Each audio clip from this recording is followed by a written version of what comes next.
Salt wind rolled across the narrow sea in long, mournful exhalations, stirring breakers that shushed against Dragonstone's black scoriac crags. Somewhere far below the high eastern parapet, surf hissed into the mouth of Stone Drum, retreating with an undertow that sucked smaller pebbles into its teeth. From the terrace outside, the Queen's Solar Daenerys Targaryen tasted brine on her tongue and let its sting lace the wine she had not yet lifted. The goblet trembled just slightly in her hand, not from chill but from an anticipation that beat its wings in her chest louder than any thrumming seabird. Day was sliding toward dusk, and in the copper-gilt light her hair seemed almost aflame, loose silver strands flickering around the iron-forged crown. Somewhere in the distance Rhaegal was circling, riding those currents with broad, slow sweeps of emerald sails, and she felt the living cord between them stretch and sing with each banking glide. His flight had grown surer again, stronger since the horrors at Winterfell, since the half-healed gashes beneath his left wing, since the moment Drogon dipped a horned head to nudge his brother upright from the bloody snow. The storm today smelled of renewal more than threat. Even so, the court behind her whispered with the flitting panic of starlings. Ravens had come from Blackwater Bay. Euron Greyjoy's silence once more cut the waters, 36 longships shadowing it like sharks. He meant to strike this island, her home reclaimed, before dawn could pale the sky. If he did, she would greet him not with parley but with a dragon's fire. Tyrion Lannister stood just within the doorway, small hands folded behind his back, absorbing the quiet with eyes too weary to hide their dread. When Daenerys turned, he bowed at the neck, ever precise, ever half wary of her temper, though she had not flared in months the way she once had in Meereen. The hand's scarlet doublet showed creases that betrayed sleepless nights bent above maps. "Your Grace," he began, voice pitched low, "the captains of Lys and Mire will not venture farther than the stepstones. They fear the silence's black sails as children fear ghosts." A crooked smile tried to form, failed, and flattened into stark admission. "We have but 9 ships seaworthy above decks that lack scorpions strong enough to pierce an oaken prow, let alone scale." He glanced past her toward the golden skies, tracking Rhaegal's silhouette. "Your dragon then must be fleet and fortunate." She felt the questioning note. Would injury restrain him? Would she risk the only other heir of Valyria's fire that yet lived?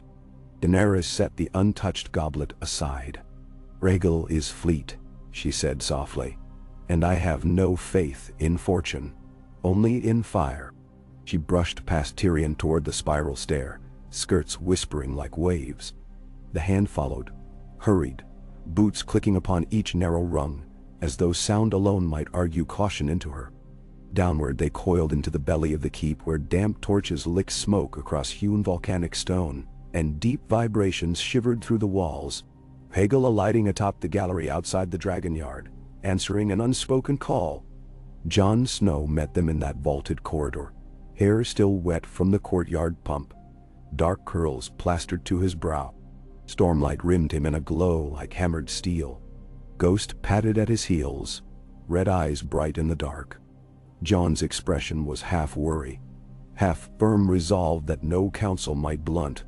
"Euron's outriders passed Sharp Point at midday," he said without preamble.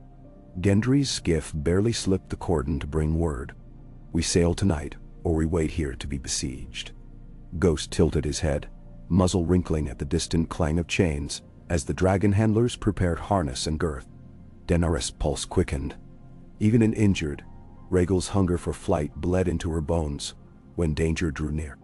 "We sail," she confirmed, brushing 2 fingers down Jon's forearm. "But you will command from the decks. The seas are his domain, and the wolf hunts best with solid earth beneath him." Jon's jaw tightened. "If you fall," she silenced the protest with a look.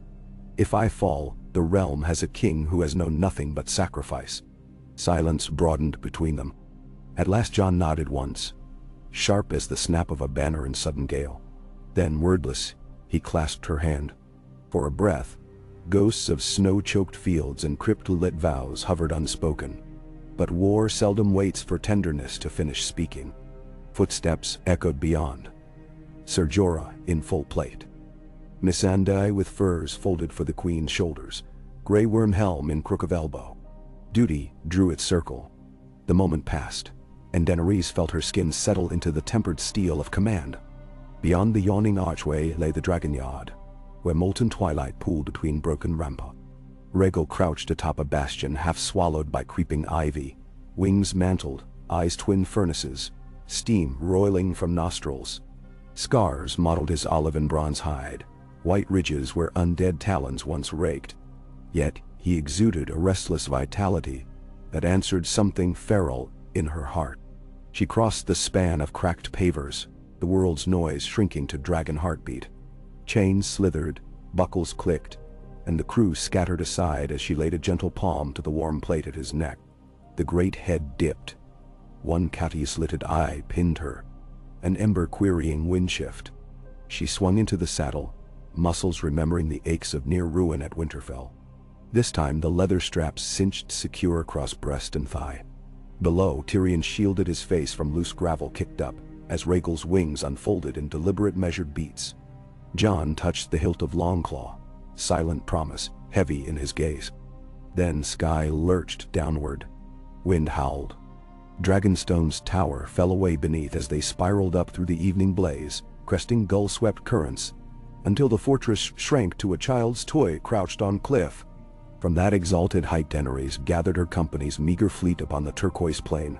The Stag's Fury, the Nymearia's Kiss, half a dozen battered cogs pressed into martial service, and the last lament, Sir Davos' Pride, rebuilt after Blackwater. Their sails were patched and mismatched, but each mast flew the golden three-headed dragon flayed red by sunset. They angled south along the cape, hoping to skirt Euron's vanguard by moonlit stealth. Yet Daenerys expected interception. The Ironborn smelt blood across leagues. She guided Rhaegal ahead, scouting, the dragon's breath trailing faint sparks in the cooling air, as though he exhaled fragments of constellations. Night gathered slow, thick as velvet. Beneath them water darkened to slate, and the wind honed its edge until the rigging below creaked in protest. Far off, a line of lanterns crawled the horizon, Euron's vanguard. Daenerys tasted copper behind her teeth. The silence, if tradition held, would sail at the center, figurehead shaped like a screaming maiden. Rhaegal banked into the northern wind. The memory of Qarth's prophetic warlocks brushed her thoughts. A stranger's eyes blue as the summer sea. A red door closing behind childhood. A false smile shining from a mummer's dragon. She had trusted prophecies once. Now she trusted the heat beneath her thighs, and the monstrous voice rising through it. Hunger for vengeance. Below, Euron stood upon his gilded prow, scarlet cloak snapping, black beard braided with finger bones. He cupped a hand to brow, peering into gloom like a fox sniffing smoke. His scorpions waited, 8 to each of 13 warships, coils of sinuous-taut rope gleaming. He had tasted dragon blood once. He hungered for more. Drawn by some savor only madness could detect, he lifted his eye patch and pressed an obsidian shard against the socket, whispering through lips cut on salt. The god of storms answered in a gust that tore his banner overhead. "Come then, silver witch," he murmured, breath sweet with black wine. "Fly closer." Yet above the silence, his men heard only ocean's whistle and the distant caw of gulls. Rhaegal tucked wings and dropped. The fall was near silent, a green shadow swallowed by night. Time sheared into shards, moon fragments glinting along scaled ridges. Daenerys' heartbeat thundering behind her eyes, the sudden swirl of crosswinds that threatened to spill them into the massed forests of Euron's convoy. She leaned forward, thighs tightening around saddle horns, and whispered the word older than the wall. Dracarys saw. Flame erupted. Not a torrent, but a searing lance that carved darkness in incandescent jade. It met the silence amidships, wood exploding outward in petals of blistered oak. The ship groaned, ribs warping as stored pitch ignited. Shock rippled through the ironborn ranks. Screams rose like gulls startled from carcass. Euron's arrogance whirled into awe as heat pressed against him in palpable waves. His cloak caught. He flung it off, laughter spurting from throat raw with sudden worship. "Yes," he howled, stretching arms to the firestorm. "Dance with me, dragon." But Rhaegal was already banking over the next vessel, flames sweeping in broad arcs that stitched destruction across taut sails. A volley of scorpion bolts leapt upward, whistling past Daenerys' shoulder. One struck a trailing membrane. Rhaegal shrieked, rolling. Splinters of pain lanced through her gut. Yet the wound was shallow, glancing. She steadied him with voiced reassurance woven through the link. Depthless rage fused their pulses. The fleet before them blurred into a single, elongated tinderbox. Dracarys again, until night glittered with ember snow, and the cinders settled upon foaming wakes like dying stars. Below, Tyrion watched from the Stag's Fury's quarterdeck, as the horizon became a furnace. The dragon's green fire striped black waters. Masts toppled like broken stilts against an aurora of molten gold. He had witnessed dragons at Meereen, at Blackwater, but never with stakes this near his own undoing. He pressed knuckles to mouth, astonished, half terrified that the consuming glare belonged as much to Daenerys' wrath as to Dragon's breath. Yet for first time since Winterfell, he felt the arrowhead of despair loosen from his breast. Above the flames he saw only a queen avenging her children, not slaughtering innocents. She was harnessing ruin toward those who kindled it first. That mattered. On the silence, chaos reigned. Sailors leapt into waters already afire with spreading pitch. Euron kicked aside a shrieking oarsman, scaled the aft castle, and wrested control of a scorpion himself. Lines squealed, gears bit. He aimed high, following the shadow as Rhaegal wheeled for another pass. Lightning flickered across distant stormbanks, illuminating dragon belly and rider's silhouette in strobe. Euron's grin cracked across his face like a splitting mask. Release. The bolt screamed upward. Daenerys glimpsed its barbed head a breath before impact. Rhaegal tucked just enough. The iron point ripped scales along his flank, grazed the saddle's edge, and tore past her hips so close she felt the reeking oil smear across riding leathers. Air sucked from lungs. Rhaegal roared, whip turning midair. Momentum snapped like a coiled spring. They dove headlong toward the Silence's quarterdeck. Euron braced, arms flung wide. Again! He bellowed, but his crew lay sprawled or burning. No second bolt sang. Shadow collapsed upon deck. Rhaegal's talons punched through pine as if through soaked parchment. Boards burst. Sailcloth draped in burning strips around outstretched wings. Daenerys unhooked from saddle, sliding down armored shoulder to land with soft crunch of char on wood. Euron's eye fixed her, one-eyed star blazing in the soot. Smoke coiled between them, bitter with living tar. Somewhere, timbers screamed as salt water flooded through ruptured keel.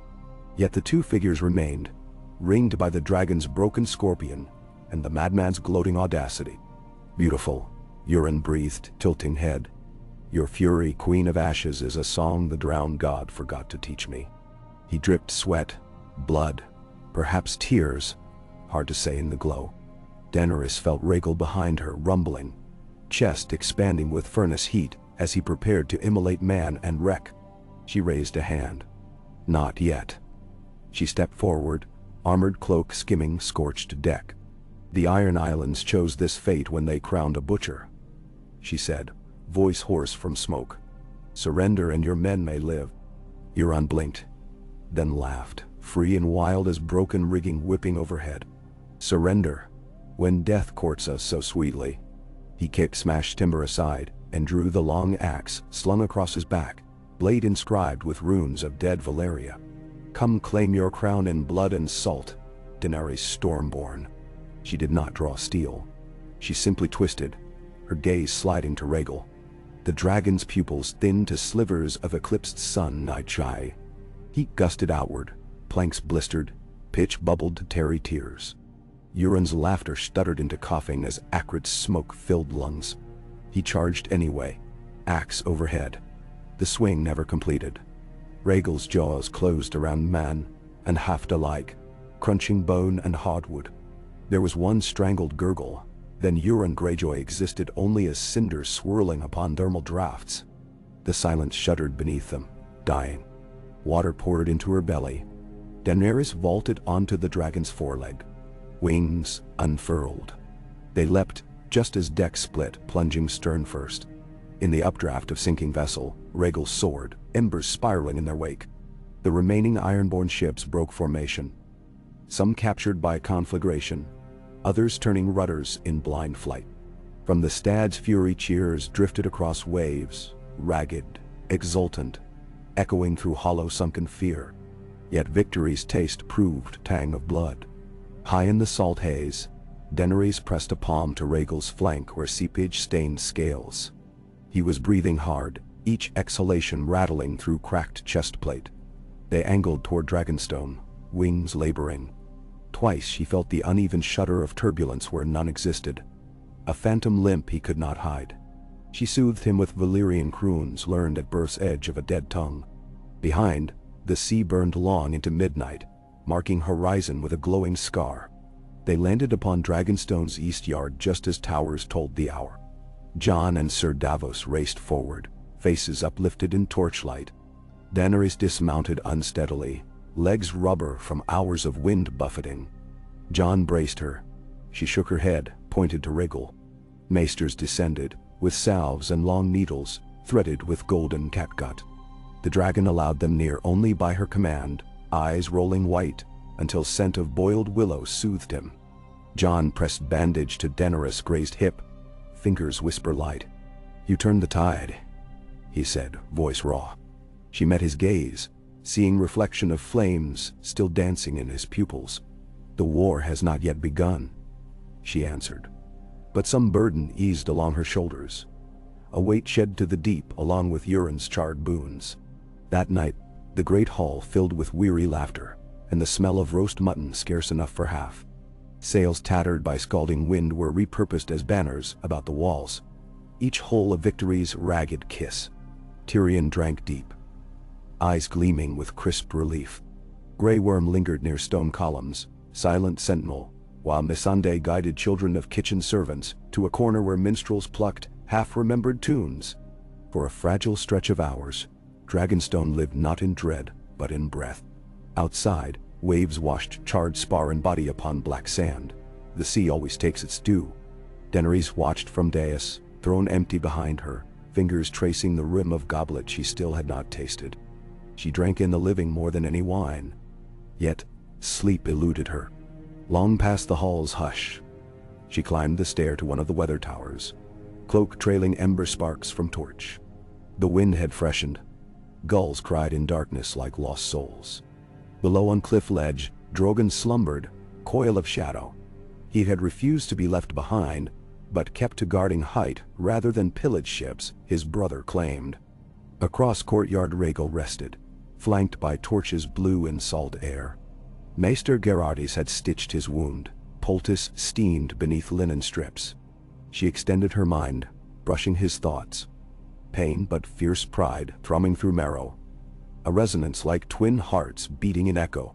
She leaned upon crenellation, eyes narrowed at the horizon where smoke still smudged stars. Somewhere beyond, Cersei Lannister sat the Iron Throne. If victory at sea had cost Daenerys but a graze, the next would exact a greater toll. She had tasted vengeance tonight and savored its righteousness, but the memory of children's scorched bones in Meereen haunted the periphery of every triumph. Fire devours. She must learn to wield it without becoming what she burned. Footsteps scuffed stone behind her. Jon emerged, cloak thrown haphazard about shoulders. He took up position beside her, bracing arms upon cold parapet. For long moments neither spoke. Then quietly he said, "I feared losing you more than losing the realm." The admission floated between them, tender as fresh sailcloth yet untested by storm. She replied only with a soft hum, letting weight of his worry rest unjudged. Her gaze fixed upon Rhaegal's sleeping bulk, chest lifting in steady cadence. "He must heal," she whispered. "King's Landing cannot fall in a day." Jon's eyes flicked to her. Nor in fire alone. He rested hand over hers. "When the wolf and dragon stand together, winter's shadow flees. We're stronger for each other." The simplicity struck her. For all the braided plots swirling around them, victory might rest not in cunning or cruelty, but in steadfast hearts. She exhaled, leaning into his warmth. Dawn kindled faintly above roiling smoke, a washed rose hue bleeding into slate. 5 hours past midnight. Still worlds to travel in story's arc. Yet within those hours new foundations had been laid. Below, the hiss of tide mingled with the low rumble of dragons' dormant dreams. In chambers carved by hammer and flame centuries before, candles guttered. Very set quilled parchment, ink glistening obsidian beneath flicker. By his elbow a raven waited, restless.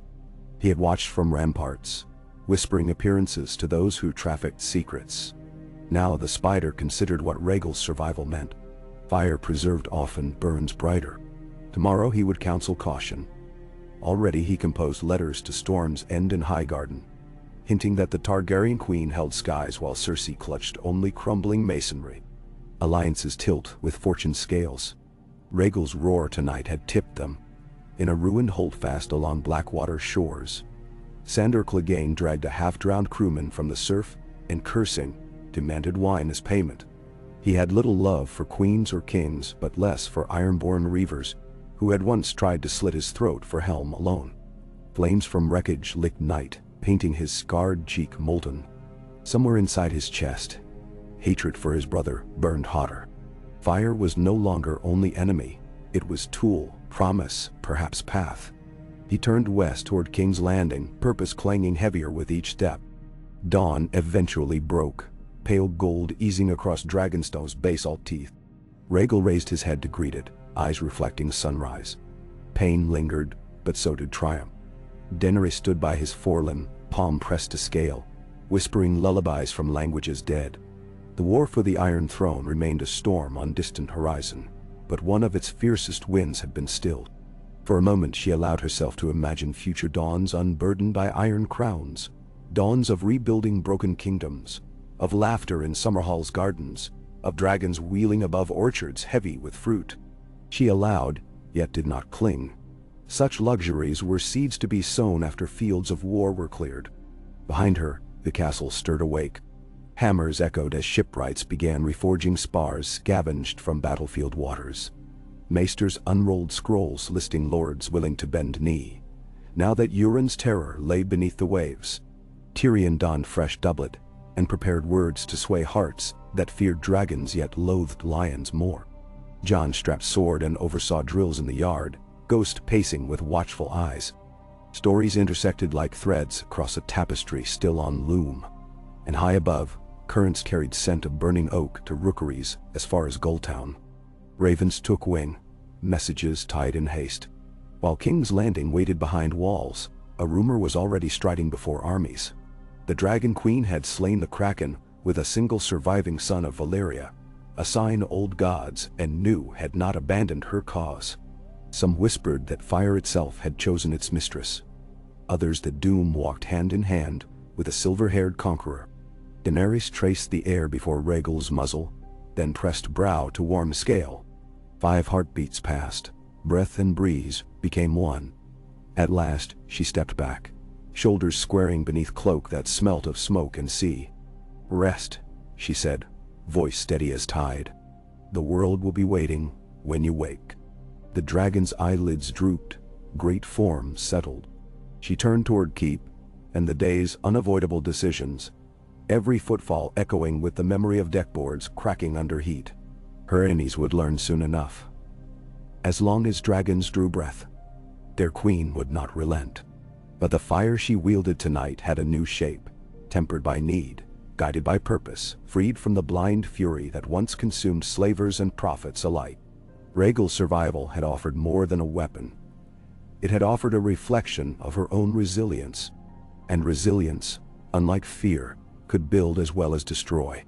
The sea kept her secrets, rolling obsidian under morning sun. But its sigh against Dragonstone's cliffs carried a different note now, less mournful, more expectant. Somewhere between those waves and the still smoldering hulks of Euron's fleet, destiny recalibrated its course. The queen walked on, and the island exhaled with her. Island and sky and sleeping dragons bound in shared breath. A single step echoed. Another. The narrative stretched ahead, vast as the narrow sea itself, waiting to be charted word by word, flame by tempered flame. Kainjahi. Mist clung to the courtyard in translucent swirls, thin fingers of vapor reaching up Dragonstone's ancient walls as though the sea itself sought to soothe the island's bruises. Pale dawn had given way to a mellow mid-morning, but cloudbanks still bruised the horizon, blotting sunlight into muted gold. Daenerys paced the perimeter of the inner ward, with measured strides, cloak trailing damp upon the flagstones. Each lap circled the resting dragons, a habit half born of worry, half a quiet assertion of sovereignty. Rhaegal dozed beneath a hide canopy stretched between two leaning towers, stitched wounds hidden by linen and salve that smelled of copper and crushed mint. He breathed deep, slow breaths that sent warm gusts skimming the ground. Every exhale stirred tufts of straw bedding and rippled puddles left by the night storm. Each time his chest lifted, she felt a faint answering tug in her own ribs, a sympathetic echo that reassured her more than any maester's prognosis. Beyond the arch that opened onto the great yard, forge hammers rang where Gendry Waters had ordered makeshift smithies assembled from half-ruined workshops. He worked among his men without pause. Sleeves rolled away from muscled forearms, sweat streaking soot across his cheek. All morning, the clang of iron on iron had provided a cadence for new beginnings. Bent scorpion bolts straightened for reuse, broken oarlocks recast, iron-borne mail melted and poured into crude nails to patch leaks in the surviving cogs. When Gendry glimpsed the Queen's circuit, he offered a curt nod of deference before plunging another glowing length of steel into the quench, steam billowing up to join the mist. Daenerys acknowledged him with a silent salute. She had grown accustomed to his laconic respect. He was Baratheon as much as Waters, no matter whose name he bore, and the knowledge lent gravity to every swing of his hammer. The realm might soon need that name raised high, and both of them understood the cost of banners. Inside the old sept skeleton, Tyrion gathered stiff-backed chairs, converting a moss-draped nave into war council. Broken-colored glass filtered sun in shards that painted the stone floor ruby and emerald. He paused often to study how the light spilled across maps like spilled wine across a favorite volume, as if augury could be coaxed from hues alone. One by one, his small corps of scribes arrived balancing ledgers, inkpots, quills whittled from gull feathers. Ser Jorah limped in next, sword belted and freshly honed, expression carved from granite. Missandei swept in silent as dawn wind, with neat bundles of correspondence sorted by sigil color. Grey Worm and half the Unsullied Guard posted at intervals, shields rimmed with bronze darkened by seawater, and at Tyrion's right elbow perched Varys, face carefully blank, save for eyes that never seemed to blink. Papery parchments lay fanned like cards before him, each sealed with distant lord's wax, eager to discover which wind now carried fortune's scent. The Queen arrived last, her presence blooming through door arches like sudden heat. Conversations ebbed. Tyrion gestured toward a stone bench repurposed as throne. She chose instead to stand, palm resting lightly against a column scoured smooth by centuries of salt air. "Report," she invited, voice calm enough to disguise sleepless strain. The imp launched into numbers. 3 of their own ships damaged but repairable within a fortnight, 2 lost beneath the waves. From Euron's fleet they salvaged 8 hulls still afloat, skeleton crews pressed into irons. Stores captured of dried fish, beer, and salted pork extended provisions to a moon and a half. Better yet, sails glimpsed off Massey's Hook bore Martell Orange and Tyrell Green, separate envoys racing to Dragonstone the moment ravens carried news of Greyjoy fire. Tyrion framed each statistic as a delicate bauble, suspending it between fingers of rhetoric to let its facets gleam. Yet he tempered triumph with reality. King's Landing bristled behind walls festooned with 100 scorpions. Qyburn rumored to test heavier bolts riveted from castle-forged steel. At mention of the city, Varys cleared his throat, voice a soft patter like rain on parchment. Spies whisper the Golden Company's captains argue unpaid wages. Their elephants succumb to ship rot and southern fever. Cersei's coffers dwindle, though her pride would die sooner than admit such malady. He tapped a scroll sealed in jet. The Iron Bank hesitates to extend further credit if dragons rule the sea. Daenerys met his gaze, catching flickers of calculations that forever danced behind his placid mask. She wondered how many letters he had penned last night, nudging wavering lords toward her banner or perhaps toward Jones. trust, she reminded herself, remained a coin rarer than dragonglass. When she asked after Winterfell, Varys' reply arrived wrapped in caution. The North watched, wary of Targaryen fire and Lannister plots alike. Sansa retained her crown of icy iron and would wait to see whether the Dragon Queen's temper matched her victory. Daenerys nodded, unsurprised. The memory of Sansa's cool appraisal still pricked like a hairline crack in glass, dangerous only with enough pressure. But cracks could be mended if one was patient. "Send word to the Lady of Winterfell," she ordered. "Rhaegal lives and the sea road is safe. Invite her envoy to witness the justice we intend." As council bent over fresh strategies, Jon Snow remained conspicuously absent. He had risen before dawn to drill new levies, gaunt fishermen who had never held pike beside seasoned Dothraki adjusting to saddles that did not gallop. On a windswept plateau above the cliffs, he balanced long spear grips against calloused palms, demonstrating thrust and sweep until breath smoked the air in fractured clouds. Ghost prowled the line, silent as a white shadow. His presence alone stiffened spines and steadied aim. Jon corrected a grip here, adjusted stance there, voice low but firm, and the men responded not with cheers, but with the slow nods of those who glimpsed survival hidden inside discipline. When the sun climbed higher, he dismissed the company to ration stew, then leaned against a weathered trebuchet base to catch the wind. Thoughts churned. Of Devos' warnings about supply, of Tyrion's whispers about wildfire caches beneath King's Landing, of the midnight moment when he nearly lost Daenerys to Scorpion Iron. He descended only when a runner brought word that the Queen had called for him. Entering the sept, he caught the mild surprise on faces that turned, half still unaccustomed to greeting a king without crown. Grey Worm stepped aside, offering a warrior's nod. Daenerys' shoulders eased a fraction at Jon's approach. She resumed briefing without pause. Yet her inflection brightened, as though language itself lifted at the brush of his proximity.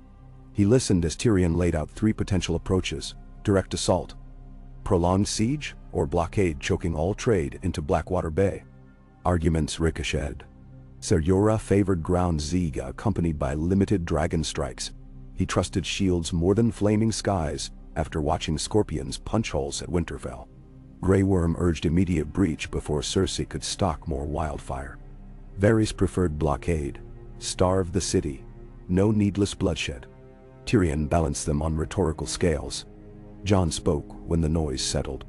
"A city punished by famine may turn on a queen they blame for hunger," he said, voice rough with north wind. "Yet storming walls lined with common folk and children will breed a hatred that lives longer than victory." He paused, gaze sweeping the stained glass shards under their boots. "Perhaps there's a third path. Cut her allies from beneath while our fleet holds the bay. Take Storm's End. Rally the Reach. Show the realm that Cersei stands alone. When the lion is cornered, she lashes blind.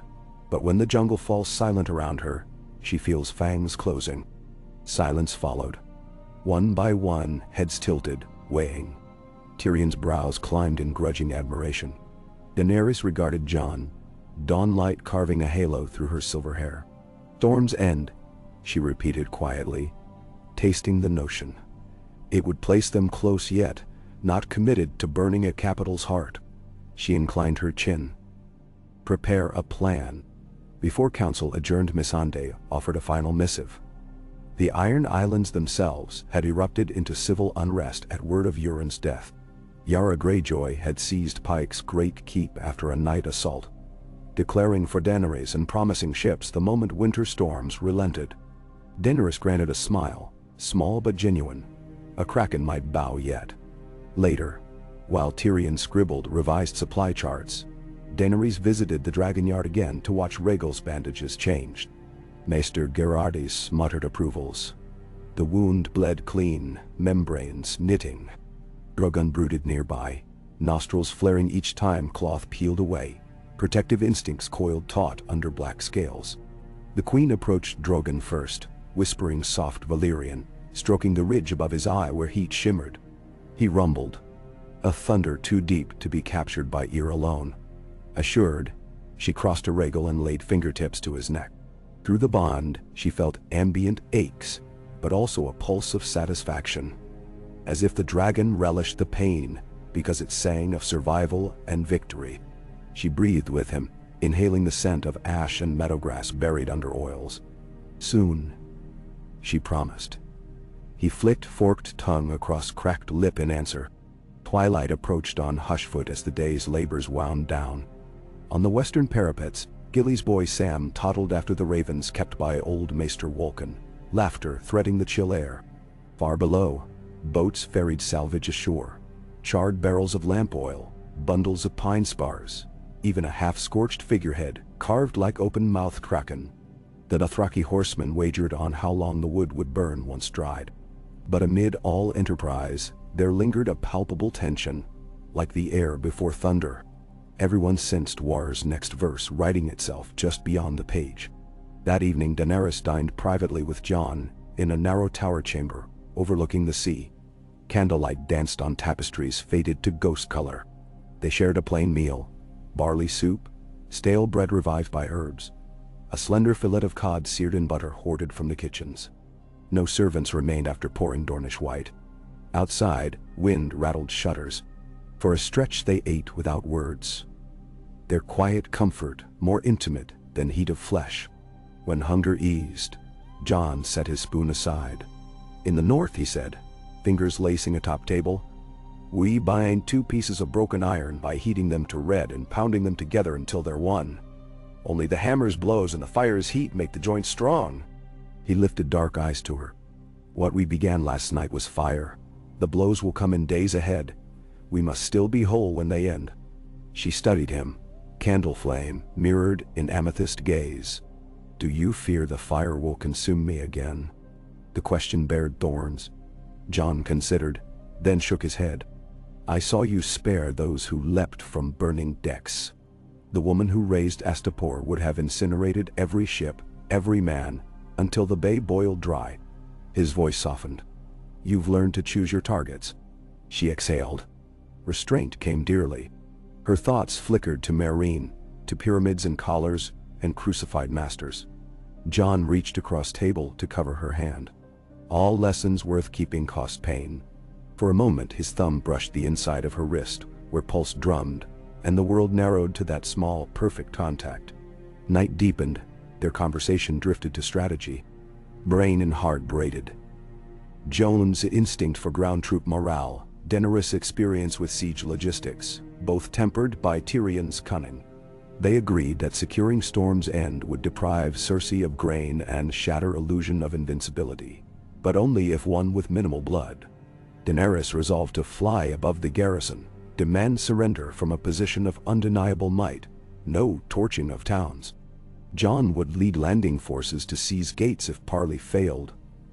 Supported by Davos coastal knowledge, they drank to that plan, a solemn toast.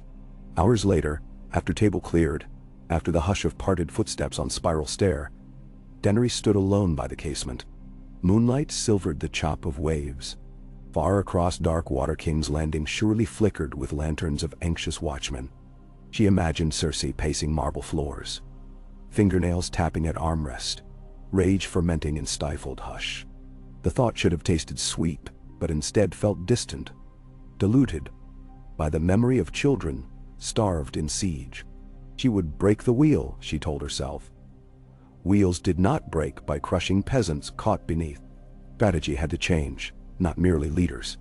Behind her in the room's warmth the candle guttered, leaving the queen outlined against open sky. On the morrow, a brisk wind drove clouds inland, bearing a blue expanse unmarred by smoke. Dragonstone thrummed with readiness. Rhaegal tried to stand. Handlers urged caution, but Daenerys allowed him a brief stretch. He unfolded wings, testing weight, then settled again, somewhat gratified. Drogon trumpeted approval. Within an hour of sunrise, a sail appeared bearing the vined rose of House Tyrell. But the standard hung ragged, stitched into new shape to signify the Visal retainer alliance of Lady Elaria Hightower, niece to the fallen Margaery. She disembarked in a vessel laden with sacks of oats, barrels of Arbor vintage, and 100 of the city watched deserters who had refused Cersei's coin after the Sept's destruction.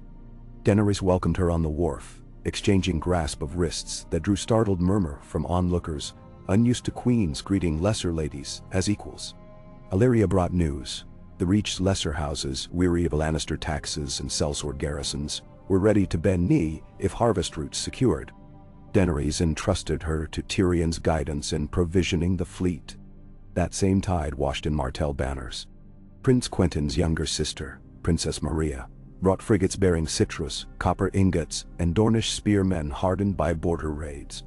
She bowed with measured elegance, then presented a sealed scroll from Sunspear, promising eventual full host, so long as Dornish autonomy remained sacrosanct.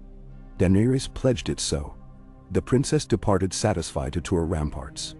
Grey Worm assigned Unsullied to quarter the newcomers separate to prevent old feuds kindling between Dornish and Reach. Throughout these arrivals, Varys hovered like a well-fed but restless raven. At midday he saw Jon atop the training yard bleachers, where the former king in the north watched recruits spar with wooden staves.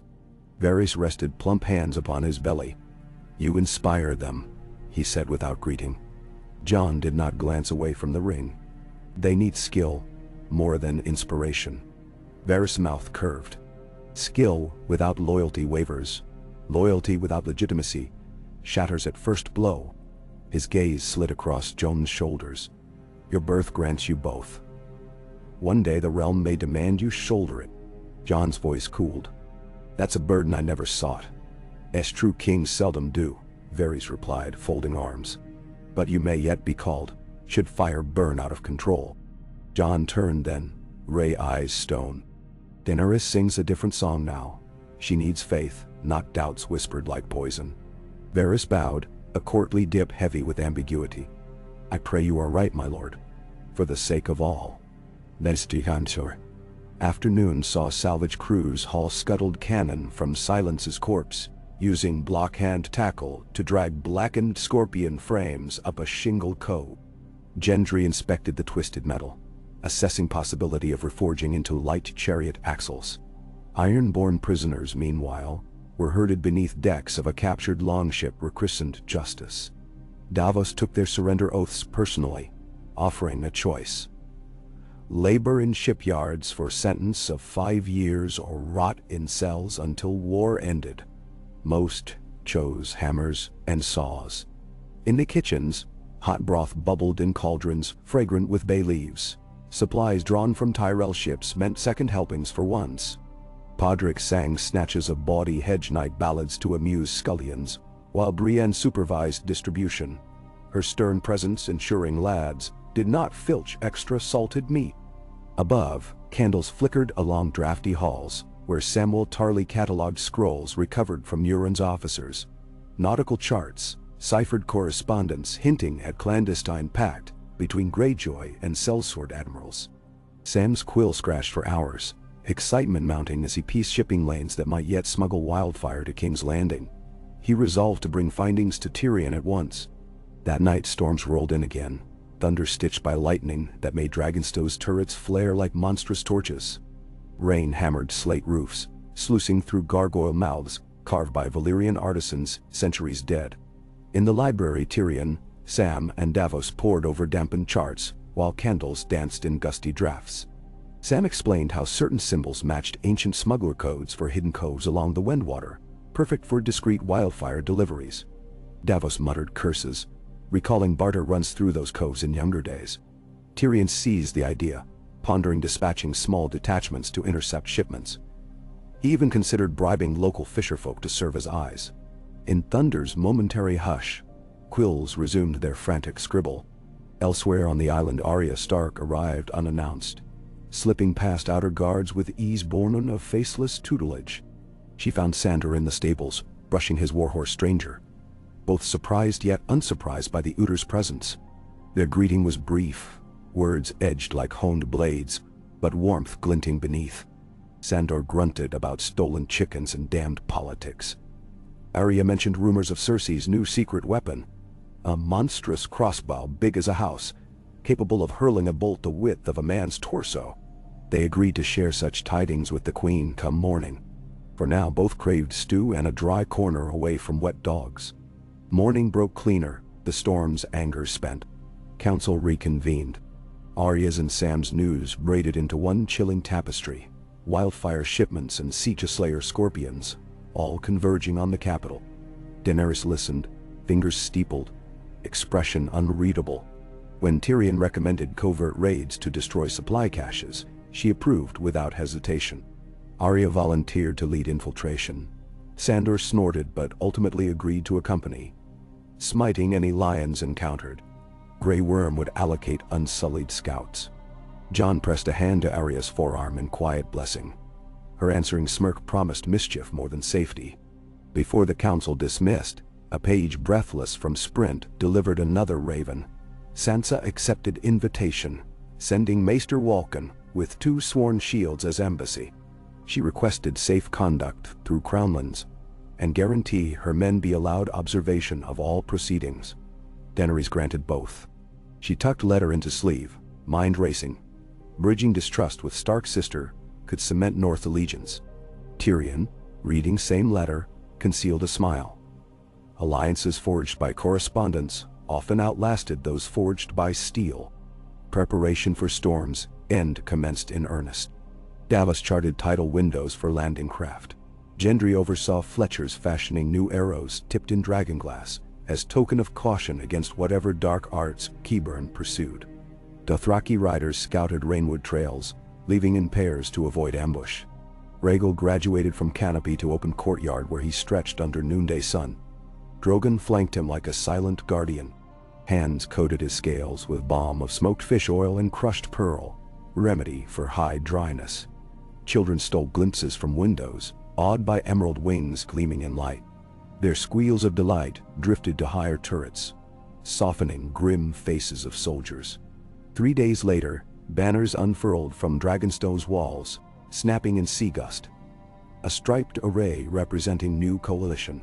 Red Dragon of Targaryen, Black Wolf of Stark, Golden Rose newly reimagined as Green Shoot rising from ash, Sun-pierced Spear of Martell, Stag in Azure Field for Baratheon Bastard, made lord in all but name. Decks creaked as fleet readied. In the harbor, masts forested the waterline. The captured iron-borne longships now flew white flags emblazoned with a broken kraken, symbol of atonement. Davos walked plank to plank inspecting rigging, praising those quick to learn. The Onion Knight never seemed more at home than among tarred ropes and salty wind. On eve before departure, Daenerys staged a modest feast upon the beach. Driftwood bonfires flared, sparks lifting to stars. Musicians plucked Dornish lutes, Dothraki beat hide drums, Ghost lounged near roasting lamb, eyes half closed. Daenerys moved through clusters of warriors offering simple thanks. To Unsullied whose foreign tongues carried hymns, to Tyrell archers wary yet resolute, to Stormlander spearmen pledged to Gendry by right of his father's steel. At the largest fire Jon tended a kettle of mulled wine, ladling cups for those who cared. Daenerys accepted one, their fingers brushing in passing heat. They stood side by side gazing into flame, its dance reflecting in dark and violet eyes alike. For a moment, there was no war, only crackle of timber and hush of tide. But fires fade. Dawn tinted horizon violet when horns roused the encampment. Sailcloth snapped into place. Jon clasped Daenerys' forearm by gangplank. "Guard the skies," he murmured. She tipped forehead to his. "Guard the shore." Then she climbed to Rhaegal's saddle while shiplines cast off. Drogon soared first, wings drumming. His brother followed, rising steady though slower. Beneath, rows of sails angled east before turning south toward Shipbreaker Bay. Seabirds wheeled overhead as if escorting. Flight renewed the bond between rider and dragon, wind roaring loud enough to banish thought. Yet Daenerys' mind refused quiet. She scanned the black-green expanse for enemy keels, but found none. Euron's defeat still carried weight. Far ahead, Storm's End loomed. A blunt shape, fused promontory. Walls carved from living stone rivaling Dragonstone's own stubbornness. She knew its legends. Castle that never fell. Walls said to drink storms. But dragons breathe storms hotter than summer sun. Her task was not to melt it, only bend it. They approached under cover of rolling fog drawn off the sea. On the ground below, Jon's vanguard advanced along pine-fringed ridges, hooves muffled in moss. Davos guided them through goat trails unseen by watchfires. As sun climbed toward noon, Daenerys banked Rhaegal above the castle. The garrison stilled, lifted faces toward sky. She allowed dragonfire to ripple blue-green across his throat. Enough for spectacle, not for flame. Voice amplified by wind, she called terms. Surrender storms end in Baratheon heir's name, open granaries to her banner. Pledge sword against Lannister tyranny, and no stone would crack. Silence answered. Minutes passed. Then gates creaked. A lone knight emerged bearing token. Keys tied with ribbon of gold and black. Jon rode to meet him. The fortress surrendered without arrow loosed. Its castellan had no love left for a queen who burned septs or a distant bank's promises. When word reached Daenerys' ears, she exhaled, tension flooding from muscles. No blood that day. Inside, castle folk lined courtyards clutching baskets of salted beans and wheels of hard cheese. They watched wide-eyed as dragons settled on parapets, claws scratching basalt. Children pointed, half in fear, half in wonder. Mothers kept them back with hands gentle yet firm. Jon introduced Gendry as Lord of Storms and by right of Robert's blood and Daenerys' decree. Murmurs rippled, some awe, some skepticism. Gendry accepted provisional lordship like a smith takes tongs, awkward but determined. He knelt to the queen, rising with promise to hold walls for the realm. Daenerys rested hand on his broad shoulder, formally sealing appointment. That night, she walked high rampart alone. Salt spray spattered her cheeks. Rhaegal perched near gate tower, eyes phosphorescent in moon wash. He stretched wings in measured arcs, healing evident in fluid motion. She recalled the first time she saw him above Slaver's Bay, then sickening thud when Scorpion pierced his hide at Winterfell. Survival felt miraculous. She reached across distance with thought, and sensed him drowsy. Content. The satisfaction lulled her, but sleep evaded. Below, silent torches flickered along causeway.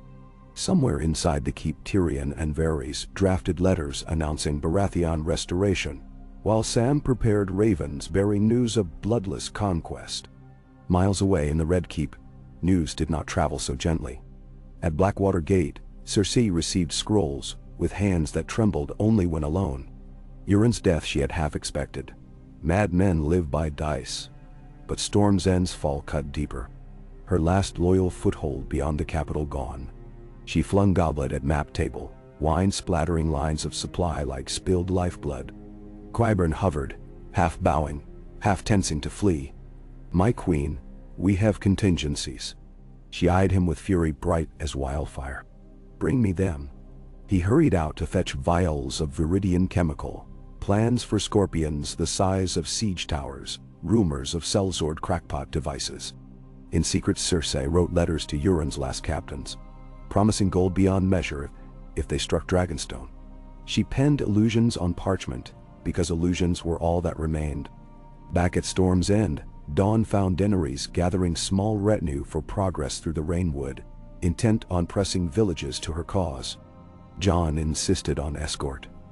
Grey Worm accompanied with 50 unsullied. Sandor rode at rear, scowling at damp underbrush. Arya disappeared ahead, scouting. They reached a hamlet where thatched roofs steamed in morning dew. Elders approached, wary, but when Daenerys dismounted and addressed them with courtesy, seldom granted to small folk, suspicion melted into cautious hope. She promised fair trade, protection, and seeds for spring. They offered smoked eel and coarse bread. A little girl pushed a wilted flower into the queen's hand. Daenerys knelt to accept. Word of such gestures spread swift as a rumor, weaving counterpoint to tales of queens who raised cities. In the afternoon, the party crossed ruins of an old Valyrian road, choked by vines. There they encountered refugees fleeing King's Landing, thin, hollow-eyed, clutching bundles of rags, claiming prices for bread soared, while Queen Cersei hoarded cakes for lords. Daenerys directed Unsullied to distribute salted beef and coin. One old woman recognized Jon, calling him the White Wolf. She knelt. Others followed. Jon looked uncomfortable, but Daenerys noted how even starving folk sensed nobility carved by deeds. Her gaze flicked to Varys' words echoing from memory, then hardened with resolve. The world would not force a crown upon Jon if her own could carry weight enough. Night brought storms again. In secure guest chambers, she and Jon reviewed maps under lantern glow, planning next strike, anvil and hammer around King's Landing. Chokeholds on Gold Road, dikes flooded near Rosby to block wagons. Each maneuver aimed to isolate without incineration. Their fingertips occasionally brushed while indicating routes. Each time a spark kindled up arms, but they steadied hearts to focus. War first, desire later, if later existed. On the third day, after capturing Storm's End, ravens arrived bearing banners of several crownland houses, pledging neutrality rather than send tithe to Cersei. Varys circulated news among small folk, framing neutrality as moral victory. Morale rose. Evenings in the yard saw archers practicing by torchlight, Tyrell longbows singing. Dothraki sparred with Unsullied in friendly contests, laughter replacing once a feral war cries. Yet not all hearts eased. Grey Worm spent hours sharpening spear that was already perfect. Missandei soothed him, but each night he woke sweating, memory of crucified sisters in Meereen haunting dreams. He feared for innocence of King's Landing's slaves, their shackles unseen but heavy. If battle came, he would fight to free them, even against orders of restraint. Missandei whispered hope that the Queen's new wisdom would spare them. Still, worry settled like silt. Across the narrow sea, reports drifted of Volantis merchants arming New Sellsword Company. The Tigers, contract offered by Lannister gold smuggled out before Banks' purse tightened. Tyrion debated intercepting ships with his captured Ironborn, but lacked numbers to patrol deep waters. Davos suggested hiring Braavosi privateers, letters dispatched. Within Storm's End's library, Sand discovered something else. Qyburn corresponded with pyromancers about a substance derived from dragonbone char mixed with quicksilver. Notes hinted at flame hotter than wildfire, feeding upon stone itself. Sam brought parchment to the hand at once. Tyrion's face whitened. He proposed immediate, perhaps rash, strike to destroy alchemical storerooms in the city. Daenerys resisted. Unverified threats could not trigger massacre. Instead, she tasked Arya and a small group to infiltrate under cover of smuggler boats, confirm weapon and sabotage if possible. Arya accepted with the quiet thrill of hunter, stalking legendary prey. Before Arya's departure, Jon found her atop curtain wall, wind-whipping brown hair across face grown sharper since Winterfell. He pressed dagger of Valyrian steel into her palm. Cat's paw, once used against Bran. She grinned. It's good to have purpose. He pulled her into rare, hardened hug. Be careful. The city's full of 10,000 eyes. Arya slipped away like smoke. Time stretched in tense quiet. Messages flowed. Rhaegal resumed short flights along coastline, exercising healed wing with Drogon pacing overhead like shepherd. Each successful circle cheered Garrison. Children timed laps with giggles. By the 10th day, he seemed nearly whole. That evening, Daenerys convened council to finalize blockade lines. Sam unfurled new charts. Davos pointed harbor shoals. Gendry requested craftsmen to convert seized scorpions into ballistae, defending Storm's End walls. Tyrion arranged shift rotations for Martell galleys patrolling Shipbreaker, Bay.I. At meetings close, Daenerys addressed all. Alliances and hearts we win with mercy today will outlast any fire tomorrow. Some nodded. A few looked doubtful, but none opposed. Under moon, Daenerys walked battlements, alone again. Lanterns dotted horizon marking friendly ships. Beyond, darkness-cloaked sea. Rhaegal, roosting near crenellations, lowered head to browse her with sulphurous breath. She scratched scaled jaw, speaking in low Valyrian about dreams, of orchards grown behind storms and where children once starved, of libraries rebuilt with Dragonstone columns, of breaking chains unseen. She did not tell him of fears, of wildfire detonating beneath innocence, of Varys' whispers, of her blood calling for flame. The dragon already knew. Behind them, door creaked. Jon emerged, cloak pulled tight. He joined her, arms folding atop parapet. For a while, they merely watched reflection of moon glimmer on water. Then softly he said, Arya reached the city. Davos men spotted her lantern signal off sharp point. Relief fluttered through Daenerys, though worry tightened chest. "When she returns," she murmured, "we move." Jon nodded, shifting to face her. "And when it's done," she turned, their faces inches apart, "then we build." He searched her eyes as though reading deeper than words. Thunder rumbled far off, herald of storms yet unborn. They parted reluctantly, each step away like unraveling strand of warmth. In private chambers, Daenerys found it harder to breathe. She ignited a single candle, closed eyes, and let flicker paint inside eyelids. Inflamed small heart, she imagined King's Landing surrendering, bells ringing. She imagined Cersei arrested, Tyrion's sorrow tempered by justice. She imagined children singing along streets where ash once fell. When candle gutters out, she told herself, these visions must stay alight within. Days ticked by.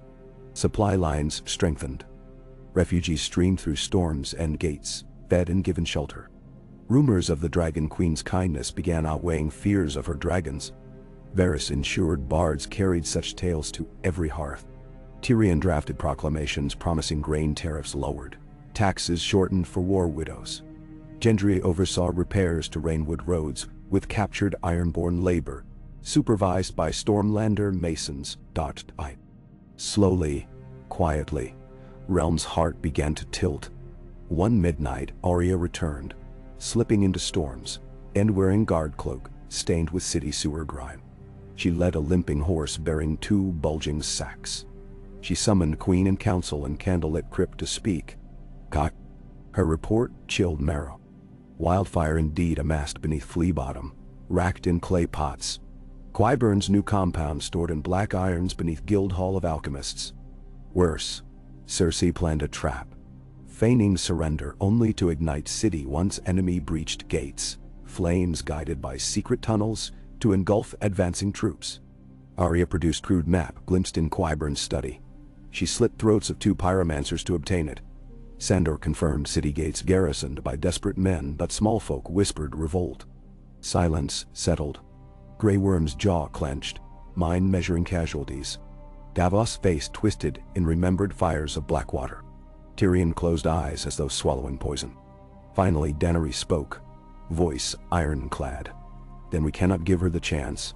Jon stepped forward. "She will burn her own people. We must strike quickly, but with precision." He looked to Daenerys, eyes steady. "You and Rhaegal disable scorpions. I will lead ground troops to seize Vault of Wildfire before it's lit. Arya can guide us." She gripped railing. The choice loomed. Flame or steel, haste or caution.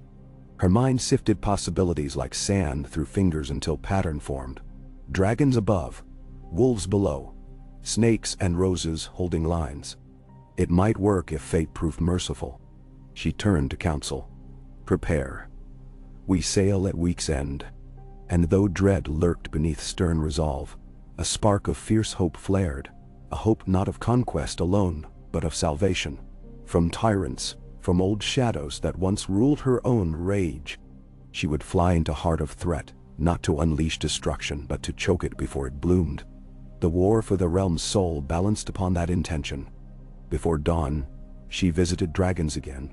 Stars faded in eastern swell. She spoke to them of coming battle, of restraint, of the fine edge between justice and ruin. Drogon blinked, understanding older than men. Rhaegal rumbled assent. Wind shifted, carrying scents of pine, smoke, distant seaweed. High over battlements, gulls cried awakening world. She climbed to saddle, just for a morning glide, to remind herself of sky's wide mercy before descending into fire. As wings unfurled and horizon tilted away, she promised silent prayer to gods old and new alike. Let her prove worthy of power entrusted. Below, storm's end shrank, but the weight of its new peace rode with her into dawning light. She circled once, twice, then set course back. Campaigns awaited, councils, final sharpenings. But in that brief area of clear air she held a singular, fragile certainty. That the wheel could indeed break, if the hand upon spoke refused to spin in blood. When Rhaegal alighted, she slid down, boots touching earth with purpose hammered true in breast. Soldiers saluted, children waved, and far away, in the city of bells and ashes yet unfallen, a queen dressed in crimson stared toward sea, sensing storm's approach but not its nature. War would come, as wars always do, whether it arrived as cleansing rain or devouring flame, would rest upon hearts beating now beneath dragon wings, and the hearts of those who walked beside them into the dark. Oh, ni, Pentinakader. Nand. A seam of rose gold bled across the eastern horizon, smearing faint warmth over Storm's End's frosted battlements. Wind coursed off Shipbreaker Bay, charging the air with briny tang and beating pendants flat against stone. On the rain-sheened muster ground beneath the keep, ranks of spearmen stood shoulder to shoulder in half-light, polished helms showing pale halos of dawn. Their breath drifted in silvery plumes, mail chimed in little anxious taps, as each man shifted weight from heel to heel. Jon Snow strode between the files, Longclaw hanging at his hip, and White Cloak snapping like a sail. He paused beside a boy no older than 15, whose knuckles blanched around spear haft. Jon set one gloved hand on the lad's shoulder, met his fretful eyes, and murmured something too low for others to hear. Whatever the words, an easing spread across the boy's mouth. His shoulders squared. A horn blew once from the inner wall. Grey Worm emerged at its crest, full armor, polished the color of wet charcoal, a crimson worm's sigil painted upon cheekplate. He lifted spear in silent salute. Jon returned the motion. Then, as if pulled by a single unseen marionette string, 4,000 boots stamped toward the southeastern sally port. First the Unsullied, then rows of Stormlander levies, followed by Tyrell archers in cloaks dyed jungle green. Behind them rattled donkey carts laden with barrels of water and coils of raw goat gut for siege engines yet unbuilt. The great gates shuttered open. Company flowed onto the causeway with surprising quiet. A river of metal headed north toward Blackwater rushed to secure river fords and choke the Gold Road. Daenerys watched from the tower balcony, hair loose in early light, arms folded over a thin cloak. Jon's figure, black against Steel River, shrank with each boot beat. Part of her longed to be at his side, to inhale wood smoke and horse sweat, the rough living of marches where worries were immediate and simple. Yet she possessed weapons no commander on foot could wield. She turned away, found Rhaegal's silhouette blotting half the yard, wings tucked tight, bandages gone. Maester Gerardus stood beside him, inspecting pale scars. The dragon's head swung, nostrils flaring. He sensed her gaze, offered a low croon. Somewhere beyond tool sheds, Drogon dozed, but even sleep did not still his vigilant tail flick. The queen descended spiral stairs 2 at a time, boots whispering on stone. At ground, a corridor funneled her past kitchens where broth already bubbled, past smithies where Gendry roared for more charcoal, through archway into the sunlight diamonded yard. She crossed to Rhaegal, pressed both palms to warm scale at his chest. The beast's great heart drummed beneath her fingers, steady, unhurried. She closed eyes, slipped into the space between minds. Fear, there. An awareness of looming flight, but tempered by pride. Hunger too, but not the voracious emptiness of days after Winterfell. This was bright, humming energy. She whispered in High Valyrian, promising sky and victory. No lash of scorpion this time. Tyrion approached, parchment folios tucked beneath arm, a quill poking from behind ear. "Your Grace," he greeted. "Our couriers to Maidenpool report Sellsword reinforcements, delayed by storms off Massey's Hook. Qyburn's new hellbolts may not yet be in place." His mouth quirked, a small crumb of fortune before the feast. She offered faint smile, still attuned to Rhaegal's low thrumming. "And Arya?" "No word," he sighed. "Silence can be stealth or doom. I prefer to imagine the former." He hesitated, gaze sweeping dragon and queen as one. "Tonight we stage demonstration flights above the river crossings. A reminder of mercy to towns that open gates." She nodded. "And a warning to those who want." Varys arrived next, his spider-soft footsteps scarcely tapping the stones. "The bells," he began without preamble. Make them a signal of surrender, not victory. If King's Landing rings them herself, you must stay your fire." He swallowed, palms rubbing nervously. "Once ash blots sky, there's no washing it away." The queen regarded him through slitted eyes. "I will not burn for pleasure." Yet even as she spoke, an echo of old rage pricked behind ribs. Astapor's blistering streets, Korth's betrayal, Meereen's great pyramid under siege. She buried memory with deliberate breath. If bells ring, the city will be spared. Varys bowed, though tension left shoulders only partly.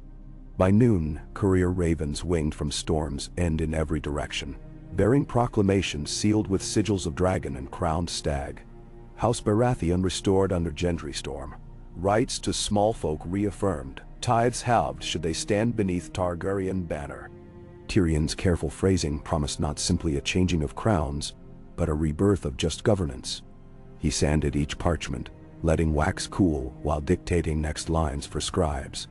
Through arrow slit he glimpsed Daenerys Mount Rhaegal. Anxiety squeezed his stomach, but logic assured him she must fly. Public spectacle of healed dragon proved moral head woven into letters. She ascended on wings emerald swept, Drogon following moments later, with downstroke like thunderclap. The paired shapes blurred into haze above drifting cloud rag. Villagers along Rainwood trails looked up from midday chores, mouths agape as two dragons crossed sun, their shadows eclipsing cabbage rows and goat herds. At Maidenpool's crumbling walls, Lothar Brune nearly dropped spyglass watching unnatural dawn darken midday. Word galloped ahead of wingbeats. One dragon was miracle, two unstoppable. After an hour aloft, Daenerys guided Rhaegal toward the confluence where Windwater met Blackwater Rush. Grey Worm's advance party waited there, blue cloaks snapping beside three sapling trunk stakes newly sunk for field fortifications. She spiraled down, dust swirling. As she dismounted, Unsullied saluted, heels striking. "Positions?" she asked. Grey Worm swept arm eastward. "Villages obey." Ford secured. Scouts sighted Lannister outrunners 10 leagues distant, withdrawn without clash. She inclined chin, approving. Her eyes strayed to horizon where far columns of dusk haze might mark Jones' infantry. A flick of yearning. She could not tarry. Next display was Duskendale, where Crownland's coin still minted Lion's face. Mounting again, she set course north across rolling farmland striped with barley still green despite late spring's chill. The wind in her hair, the roar in ears. Diluted thought until only present remained. She angled Rhaegal low above a sunflower meadow. Petals flurried up, painting swirling gold behind. Below, farm children chased the conjured storm, laughter trailing. She banked hard, rode thermals upward, Drogon's shape steady guardian on flank. They arrived at Duskendale mid-afternoon. Here, old fears lingered. The Dun Fort perched above harbor, its commander a Lannister cousin rumored loyal. Daenerys circled once, letting townsfolk throng piers to gape. Then she descended until claws of both dragons rasped castle's curtain wall. Torches lit along battlements, though sun glared overhead. Scorpions pivoted but arrows never loosed. She called, voice thunder steeped, "Open your gates and none shall harm you. Defy me and my fire will not." She waited heartbeat upon heartbeat. Finally horns sounded. Outer gates swung, a white banner hoisted. Inside, broken forces, 200 men at most, knelt. The dragons wheeled away without flame. By time sunlight waned, news of Duskendale's peaceful submission streaked along Blackwater shores. Merchants whispered the Dragon Queen truly sought clemency. But in litter-draped streets of King's Landing, rumor turned to fear for Cersei. She convened council in Tower Room, hung with crimson and spun gold. Qyburn unfurled new schematics. Scorpion hulks mounted on wheeled carriages, crank locks for faster reloads, bolt heads impregnated with base wildfire. "Deploy them along Gate of the Gods, your grace," he urged, "where streets open longest line of sight." Cersei paced, sandaled feet gliding across marble. "And if dragons come from above the Red Keep?" Qyburn's throat bobbed. "Then we pray our queen's aim is true. She paused by dove-caged window, nails tracing lattice. Outside, bells chimed Southron prayer. She imagined their ring accompanied by traitorous cheers. "Send riders to Tarbeck Hall," she commanded. "Summon every man left who owns a sword. Tell them Lannisters pay twice in war." Her council dispersed under silent threat. In Storm's End, Arya Stark slept little. She sat cross-legged in narrow cell-like chamber below parapet, sharpening cat's paw against whetstone. Each draw of steel across sandstone whispered memory. Corridors beneath King's Landing where wildfire pots waited. Faces of pyromancers she had left bleeding. The heavy bloom of conspiracy.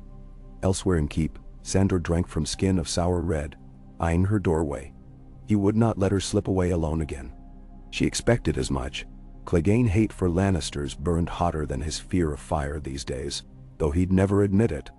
On fourth dawn, since Jon's departure, a raven arrived from Maidenpool, with sigil wax broken. Its bearer rushed into Tyrion's temporary solar, feathers and sweat mingling on brow. Tyrion read the parchment, wine-stained eyes widening. The Tigers, sellsword company of Volantis, had sailed into Gullet with 23 vessels, anchoring off Driftmark. Their terms: gold equals loyalty. For now they awaited Cersei's envoys, but wind favored quick shift to whichever side paid more. Tyrion tapped quill against teeth. "A gold tide never stops at first shore," he muttered.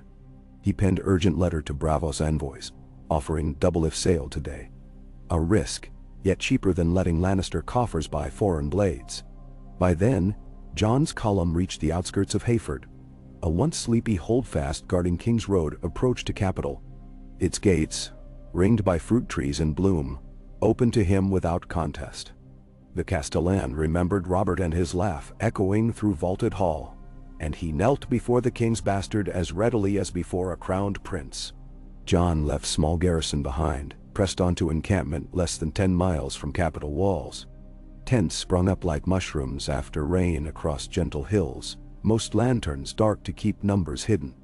That night Jon met with Davos, Grey Worm and Gendry around low-lit map. Distantly they heard King's Landing's watch bells mark each hour. The chime reached camp faint but distinct, like heartbeat of dragon they meant to stay. Back at Storm's End, Daenerys convened last council before she too flew to forward positions. Varys pressed her one final time. "If bells ring, promise." She stiffened. "I've said as much." He nodded, though eyes held sorrow as if promise already broken. Tyrion guided her aside afterward, voice hushed. "My queen, the city is my sister's, but also mine." He swallowed. "If the worst happens, I intend no worst," she cut gently but firmly. He bowed, still his shoulders sagged. She donned light armor, ring-linked silver scales, brushed to shimmer moonlight. Around hips a sword belt, though swords seldom needed when claws and flame served. Missandei braided hair tight, fixed a mother-of-pearl clasp at nape tie.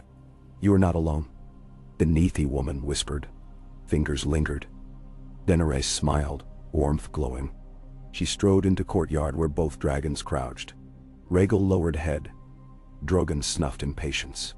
She mounted, buckled straps, signaled handlers to release their chains. Wings beat, torch flares snuffed out, and sky swallowed them. She flew west to rendezvous with Jon beyond Hayford. Over camp, men roused, pointing. Jon stepped from command tent, face illumined red by campfire, awe mingling with relief. Rhaegal landed in clearing, trees bowing. Drogon soared to hilltop vantage. In the hush between wing beats and wind, they embraced, armor scraping.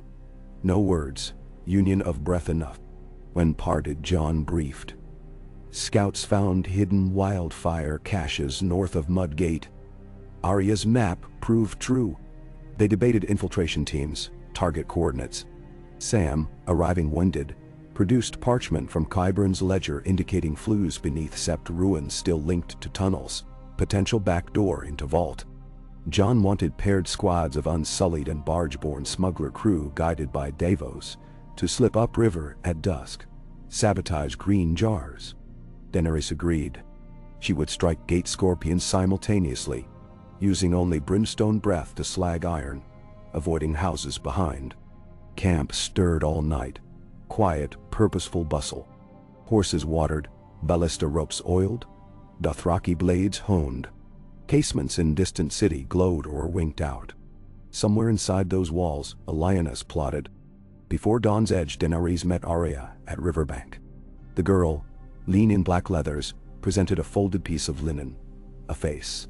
Sailor's jowled countenance, false but real to all eyes.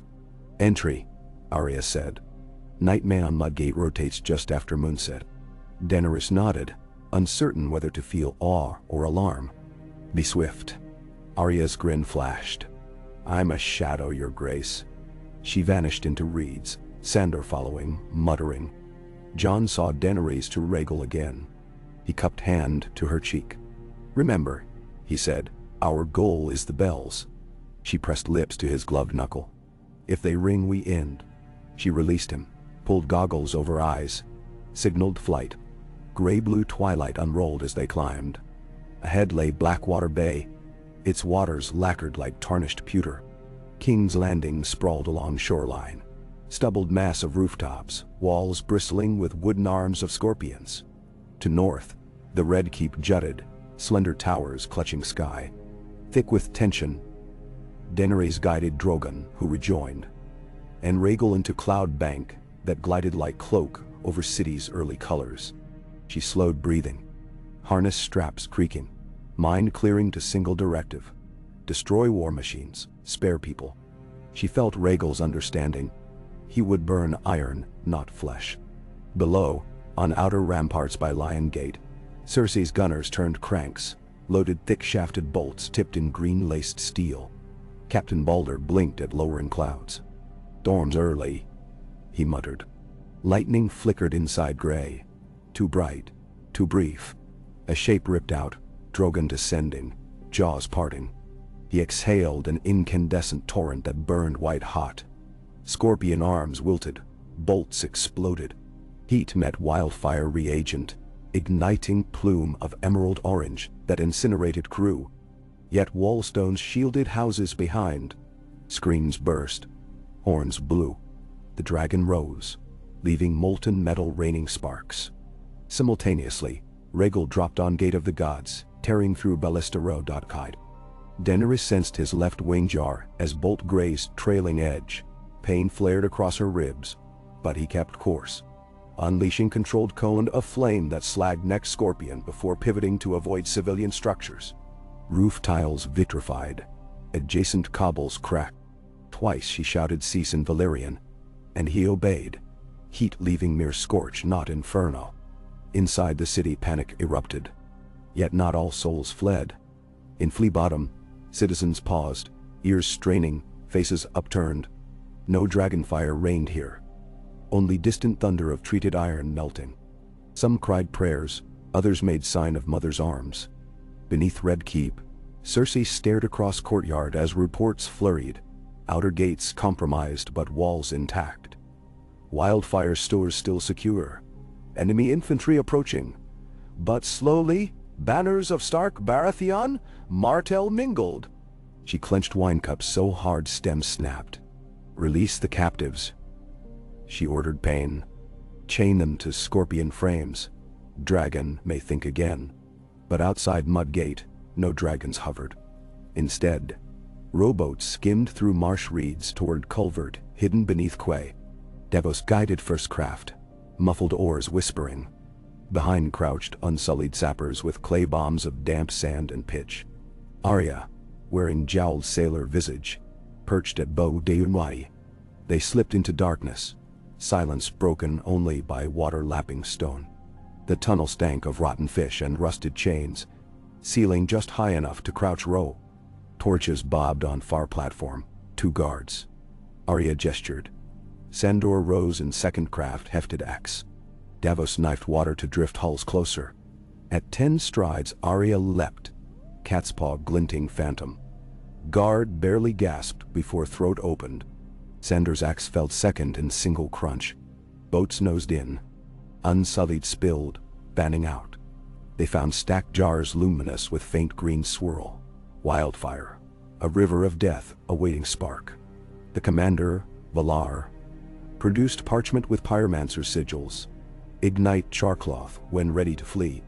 But Arya offered alternate plan: carry shipworms from tunnels, chew holes in hulls of Lannister fleet moored upriver. Davos shook head. Too slow. They would flood chamber instead. Wildfire drowned underwater, maesters claimed. They set about smashing barrels of water brought earlier, hooking chains to sluice gates. Above ground, Jon marshaled troops behind earthen embankment 1,000 yards from city. Catapults rolled into position but remained still, his aim not to fling stones indiscriminately. Instead, gray-cloaked rangers stole ahead, arrows tipped with cloth, soaked in black pitch to ignite only scorpion frames, nothing else. Gendry directed engineers rigging heavy nets between frames of carts. When launched by counterweight, nets blanketed scorpions, tangling winches. Near noon, bells had not rung. Dragons soared overhead again. Bursts of flame surgical.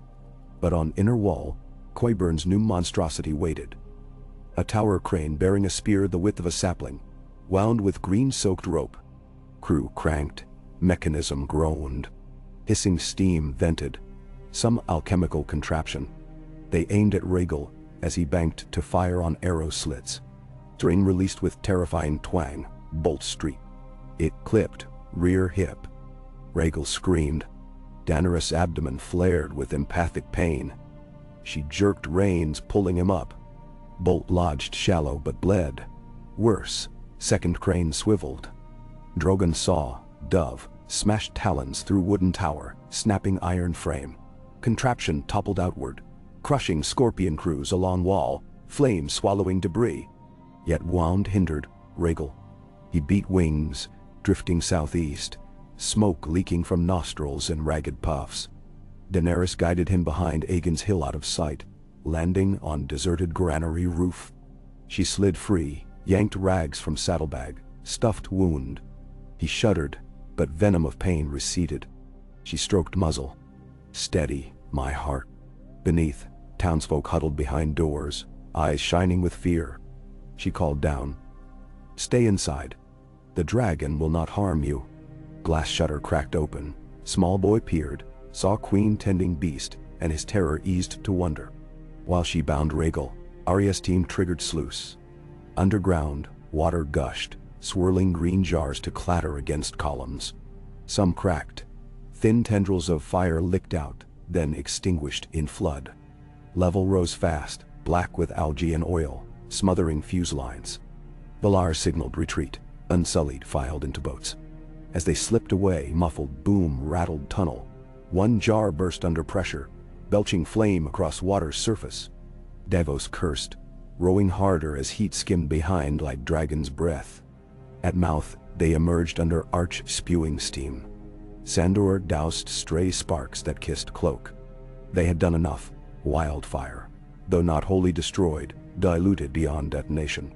Above, at Great Septe ruins, Cersei stood on cracked marble dais, gaze cast toward towers still smoking.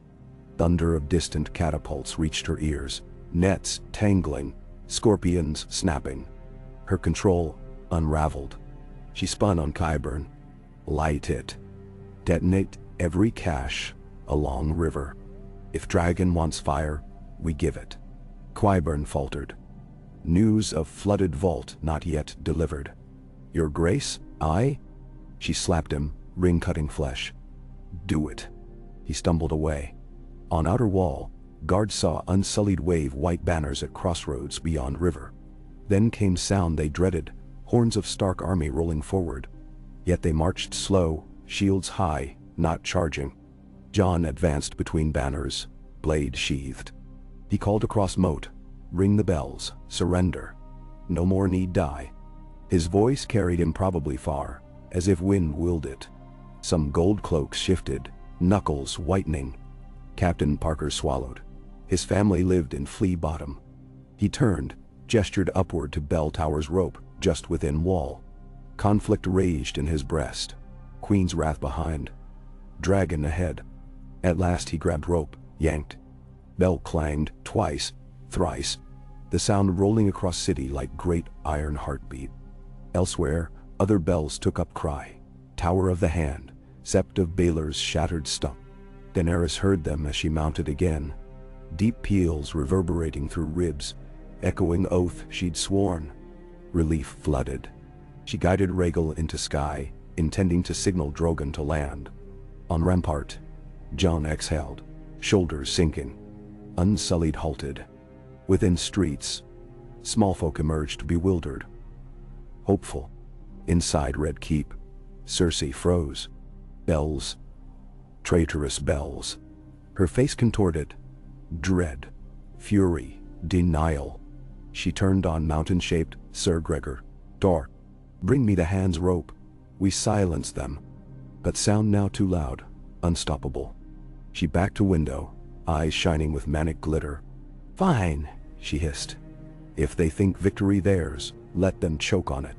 She rushed toward hidden stair descending to Royal Vault, where last reserves of wildfire lay in sealed alcove. Key around her neck. Horror widened Qyburn's eyes, but he followed. Above, Daenerys circled, surveying city now still. Bells tolled, yet her gaze snagged on Red Keep's tower, where black smoke twisted upward. Signal or trap? She glimpsed tiny red figure dashing across roof. Cersei herself, hair blazing in sun.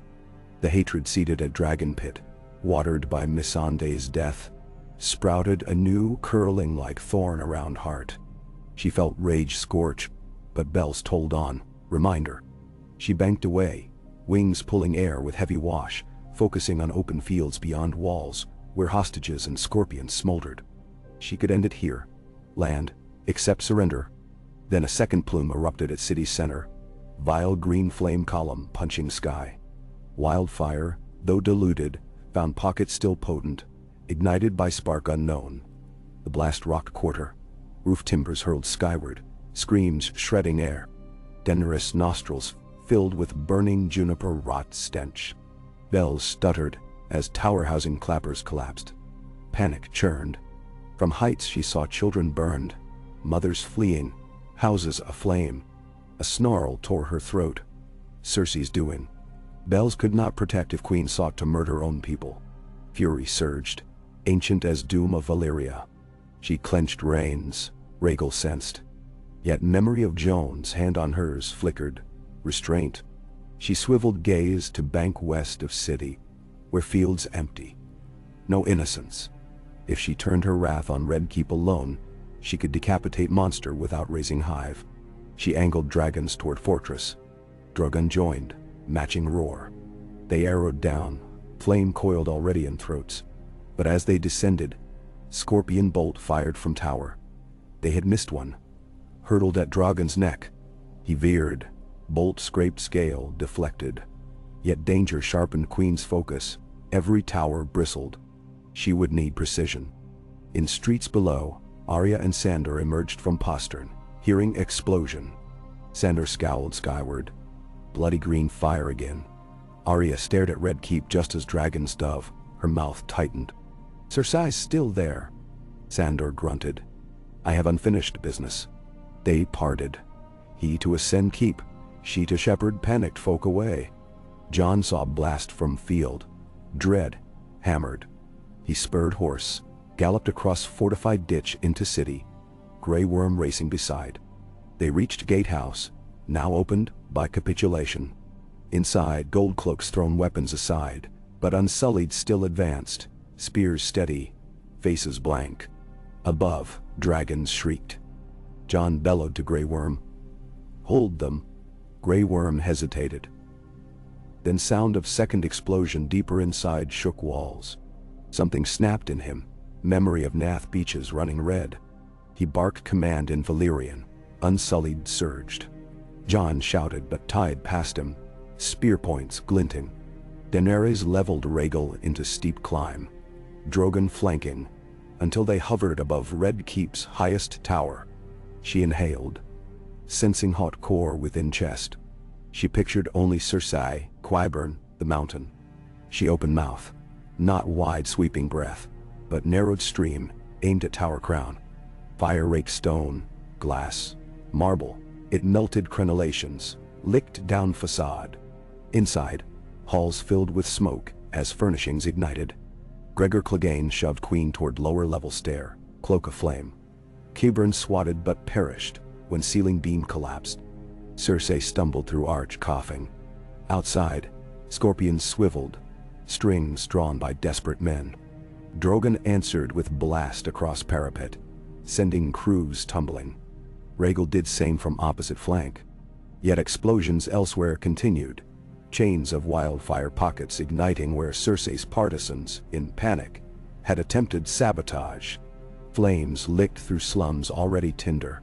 Daenerys' controlled strike threatened to become chaotic inferno again if she stayed. She made choice, break off, landed outer court, led rescue. She guided Rhaegal to stable courtyard formerly used for tourneys, touched down amid debris.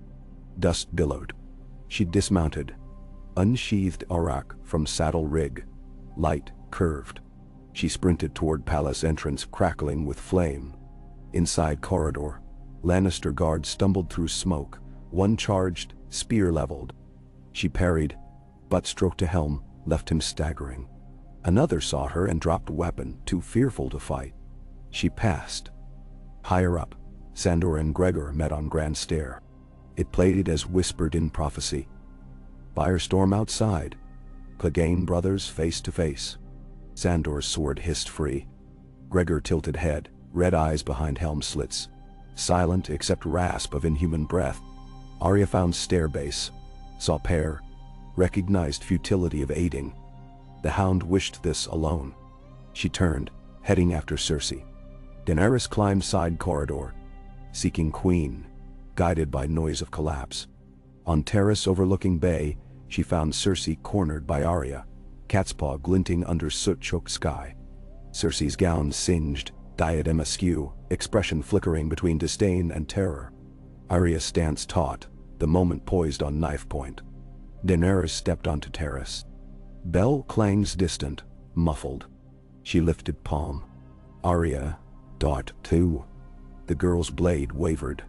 She deserves this, perhaps. Daenerys agreed, voice brittle. But a queen executed by angry girl becomes martyr for lords who fear change. She approached Cersei. Yield. Cersei spat blood-tinged saliva. I will not bend. Daenerys raised chin. Then, perish with dignity. She signaled. Drogon alighted behind, tail crushing balustrade. Cersei's eyes widened, bravado shattering. She collapsed to knees, sobbing. Arya stepped back. Daenerys lowered gaze. Pity, or disgust. She motioned to unsullied rushing hall. Take her. Shackle. She will stand trial for war crimes. Arya sheathed a dagger, exhaling as though released from long-clutched breath. Sandor slew brother in blaze of falling masonry. Flames consumed both as Gregor dragged sibling into inferno. The Hound's laughter echoed once, then smothered. Outside, Jon and Grey Worm clashed, unsullied pressing surrendered gold cloaks. Jon seized Grey Worm's arm. No. Tears streaked across unsullied commander's dust-caked face. A vulnerability never before shown. They would have killed us, he hissed. But he signaled halt. Jon's forces corralled prisoners. Bells resumed faint ring.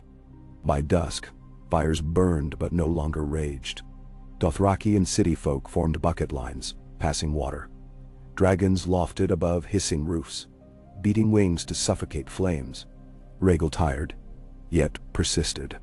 When final wildfire pocket extinguished, smoke spiraled into orange-violet twilight, pallid, but no longer deadly. In throne room, whose stained glass lay shattered, Daenerys faced Cersei bound to marble column. Tyrion limped in, dust smudged. He locked eyes with sister. Tears glimmered, yet voice steady. The realm is free from fear at last. She sneered. From one tyrant, perhaps. He looked to Daenerys. The queen spoke, tone neither cruel nor forgiving. You will answer before Council of Lords tomorrow. If they choose death, it will be by sword, not fire. Cersei laughed. Hollow. You think them loyal to you, foreign queen? Fear will rule again. Always. Daenerys let statement hang. Tyrion signaled guards. Night descended. Campfires dotted streets where Unsullied patrolled, offering bread to hungry children. Jon found Daenerys standing atop hill of rubble, overlooking Blackwater. They held gaze as stars blossomed overhead. No bells now, only hush of sea. He spoke first, voice hoarse. "You kept your word." She touched bandage at his forehead. "Scraped in melee. Not without cost." He nodded. She sagged against him. Exhaustion finally allowed, tears of relief unshed yet shining. Together, they looked upon city, battered yet intact, a promise salvaged. Below, small folk gathered, murmuring of Dragon Queen who spared them. Candles lit windows in thanks. Varys watched from balcony. Soft smile ghosting. His letters need no further persuasion. Hearts already turning. Next dawn, lords assembled in ruined dragon pit. The only space vast enough. Gendry stood with Baratheon antler circlet. Sansa with direwolf crown. Prince Doran of Dorne via proxy. Illyria Hightower for reach. Yara for aisles. Maester, Sam ranking books above swords. Daenerys entered, flanked by Jon and Tyrion. She addressed assembly, free elections for small councils, tax relief, rebuilding funds, end to hereditary slavery across realm. Murmurs, approval. Then trial. Evidence of Cersei's orders laid plain, wildfire casualties recounted. Lannister banners, few defended her. Sentence: lifetime imprisonment at Old Wyke's solitary tower, without crown, a living warning. Some demanded death. Daenerys held firm. Mercy wields stronger shackle. 3 days later, from ramparts of Red Keep, flags rose. Red three-headed dragon quartered with white wolf, gold stag, golden rose and red sun spear entwined. New council's sigil of unity. Bells rang again, not in surrender but celebration. Streets thronged with color. Dancers, fruit vendors, orphan choirs. Dragons wheeled overhead, wings casting fleeting shade. In gardens newly cleared of debris, Daenerys walked with Jon beneath lemon trees transplanted from Dorne. Wind breathed citrus and wet earth. She halted by fountain, turned. The realm chooses a council, not a throne. But they will need figureheads, symbols of trust. Jon met her eyes. Together then, not rulers above, but stewards among. She smiled, the strain of years loosening at last. Water splash rhythmless lullaby. An ocean away, in Valyria steaming ruin. Rumor said dragons once more nested, drawn by distant call. Tales traveled, riding winds of change. Queen who tempered flame with mercy. Dragon healed, bells that did not herald doom. The world listened, waiting. An unquiet night when battlefield sounds faded to memory and smoke to story. Daenerys Targaryen lay sleepless, not from fear, but wonder.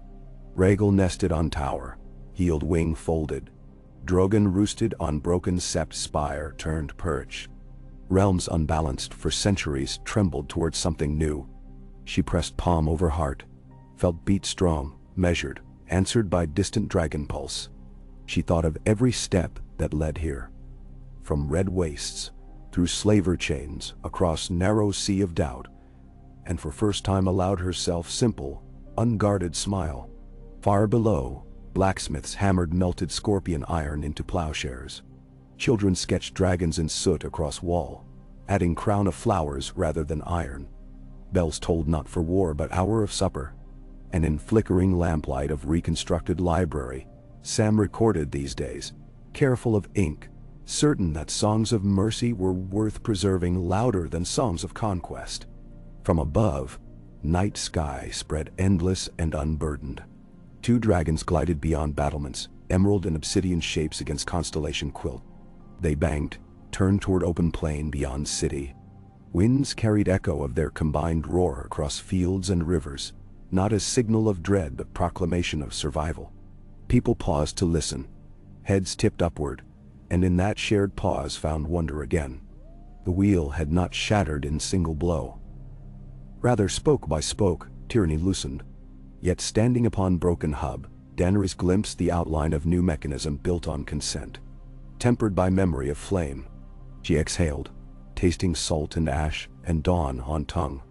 Beside her, Jon folded hand over hers, warmth balanced. Below them, the realm stirred, mending.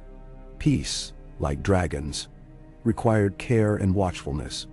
But tonight, bells rested quiet, and that was enough. Hey. Cold, pale light spilled over a capital reeling in the quiet days after dragons and bells. King's Landing woke each dawn to hammer strokes echoing through half-shattered avenues. The ring of chisels freeing blackened stone from wildfire slag. The rasp of saws biting through charred roof beams. Where dragonfire had glazed cobbles into glassy slag, children now balanced on makeshift stilts, daring one another to cross the molten-puddled streets without falling.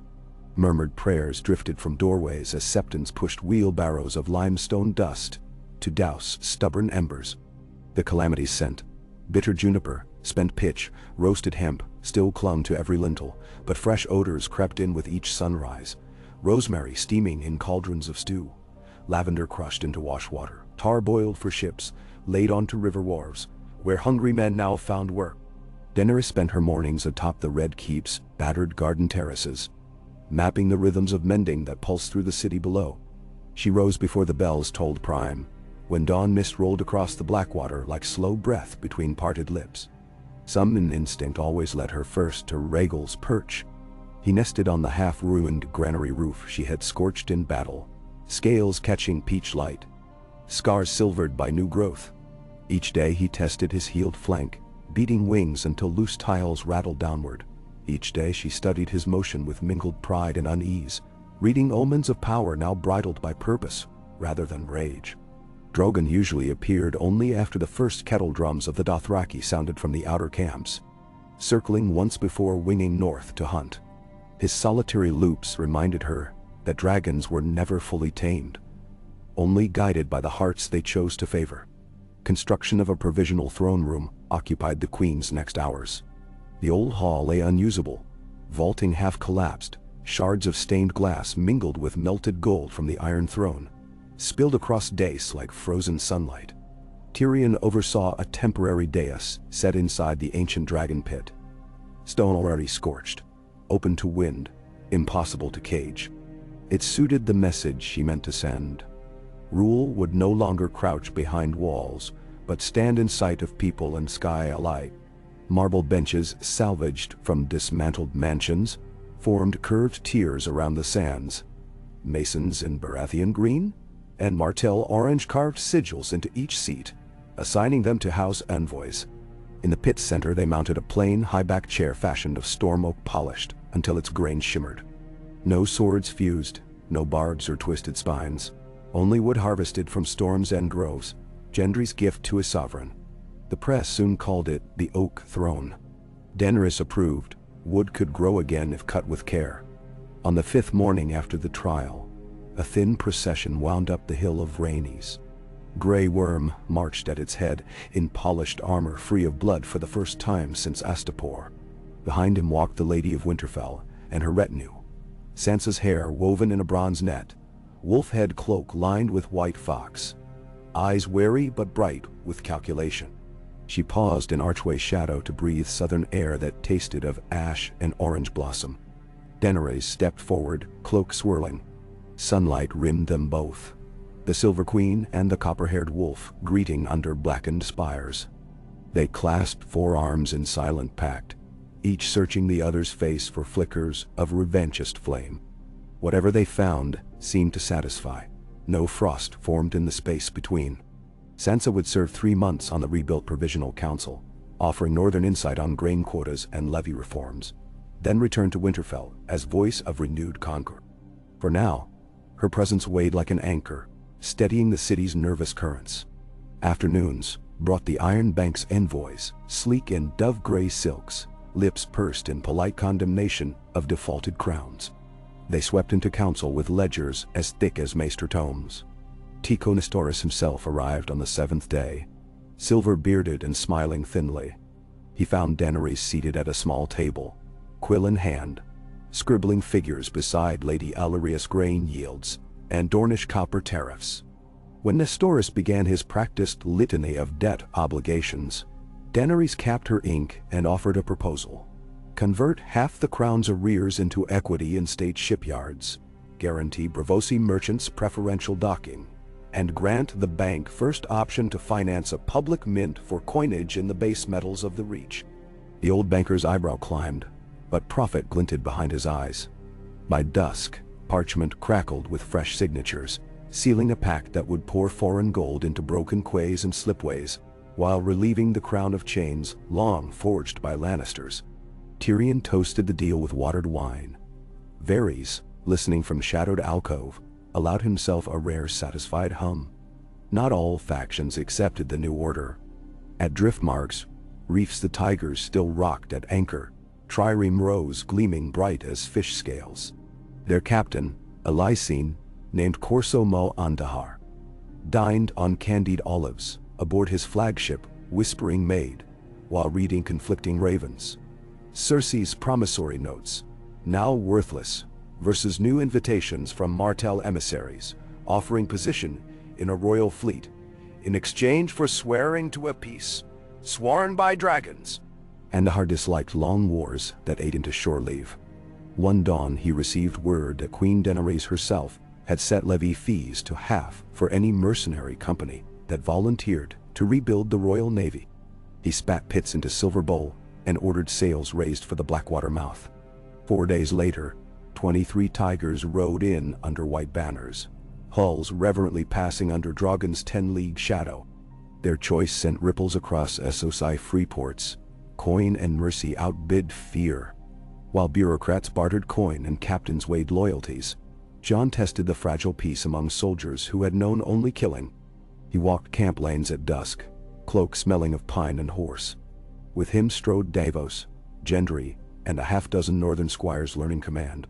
They halted at Dothraki fires where riders roasted goat, at unsullied practice yards where spears cut dusk like wheeling swifts, at Tyrell tents draped in garlands of fresh-cut ivy. Jon asked each group the same questions. What tools do you need that you cannot craft? What trade can replace the sword when the war is done? Some answers surprised him. The Dothraki wished orchards to breed warhorses.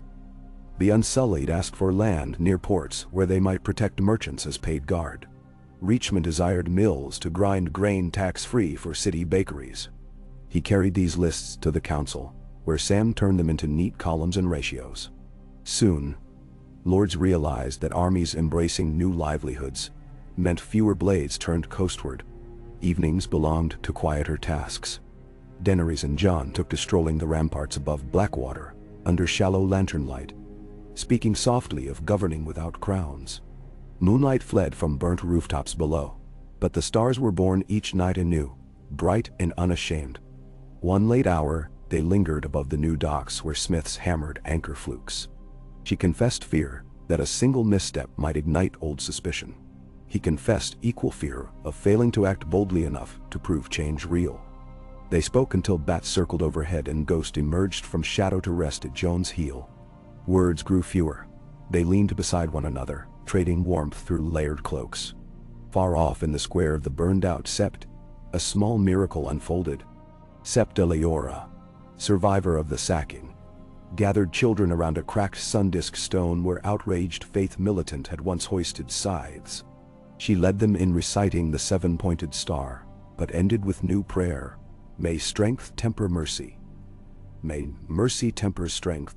Unsullied on patrol paused to listen. Hardened faces softened. Some removed helmets, an awkward nod toward reverence foreign to their upbringing. Leora thanked them, then sent orphans racing through rubble to collect copper nails for the carpenters. Bit by bit, faith rebuilt itself not from zeal, but service. Behind the Red Keep, the Dragonkeeper order revived. Scattered old men and bright-eyed youths in crimson tabards assigned to rebuild shattered stables and forges where dragons once nested. They studied Drogon's molted scales, forging them into lightweight cuirasses for the Queen's Guard, testing curvature and flex with scholarly delight. When Rhaegal's first shed scale fell, shimmering green opal, they mounted it above Dragon Pit Gate, a talisman for what they dubbed the Rebirth Flight. Word traveled. Small folk visited to press fingertips onto its glassy surface, claiming luck if they saw their reflections clearly. Yet beneath the city's stirring optimism, Varys' whispers foretold flickers of new peril. Lannister holdouts fled west, gathering around Casterly Rock under banner of Prince Martin Lannister, young and unblooded but burning with vengeance for imprisoned queen. Scouts reported sellsword recruiters offering coin minted with lion's head stamped from melted household plate. Daenerys convened her war council in the Tower of the Hand, now ruthless but serviceable, to weigh responses. Gendry favored immediate siege of the Rock, but the queen demurred. More blood on Westerland soil might rally fence-sitting houses. Instead, she dispatched Brienne of Tarth and Podrick with 100 companions to mediate, promising fair trials rather than pyres. Brienne rode out beneath banners of many houses woven together, her sword oath sharp as ever. The gamble was simple. A shield maiden's honor might succeed where dragons' dread would harden resistance. Even Tyrion, fingers twitching when talk turned to his birth castle, acquiesced. If his family's pride could be gentled rather than gutted, he would bear the weight. Grey Worm's heart found heavier burdens. In quiet hours he wandered dockworks, gazing across sunset seas toward Farn and Nath. Missandei joined him when council duties allowed, slipping hand into his. He spoke then, dreams of releasing unsullied bonds, of returning to gentle shores to guard butterfly groves from slavers. She told him Nathi tradition named each dawn by colors. Soon, she promised, he would learn those hues before any soldier's trumpet. Daenerys listened unseen from shadowed doorway, and made resolution. When the capitals wound scabbed, she would grant her captain's release. To keep a loyal heart by chains was to forget the chains that once bound her. Alliances deepened as markets reopened. Dorne's copper flowed north in wagon lines escorted by Martell's spearwives. In return, Reach sent wagons of barley and rosewine. The north dispatched timber rafts, and in exchange received spindle wheels and looms to rebuild Winterfire mills. Lady Yara ferried smoked herring and tar. The crown granted Islesmen sole salvage rights to wrecks along Cape Wrath. So long as neither slaves nor reavers sailed in their wake, commerce kneaded former enemies into patterns sturdier than treaties. Weeks passed. Wildflowers thrust through fissures in scorched plazas. Blue shutters brightened repaired facades. Leather-aproned balladeers composed songs of bells, each verse retelling saga with fewer flames and more miracles. Tyrion snorted at their exaggerations. He knew memory sanded edges quickly. Yet he commissioned one troop to tour Westerland's villages, hoping tune would supplant older anthems that glorified lion's claws. But storms seldom stay at horizon.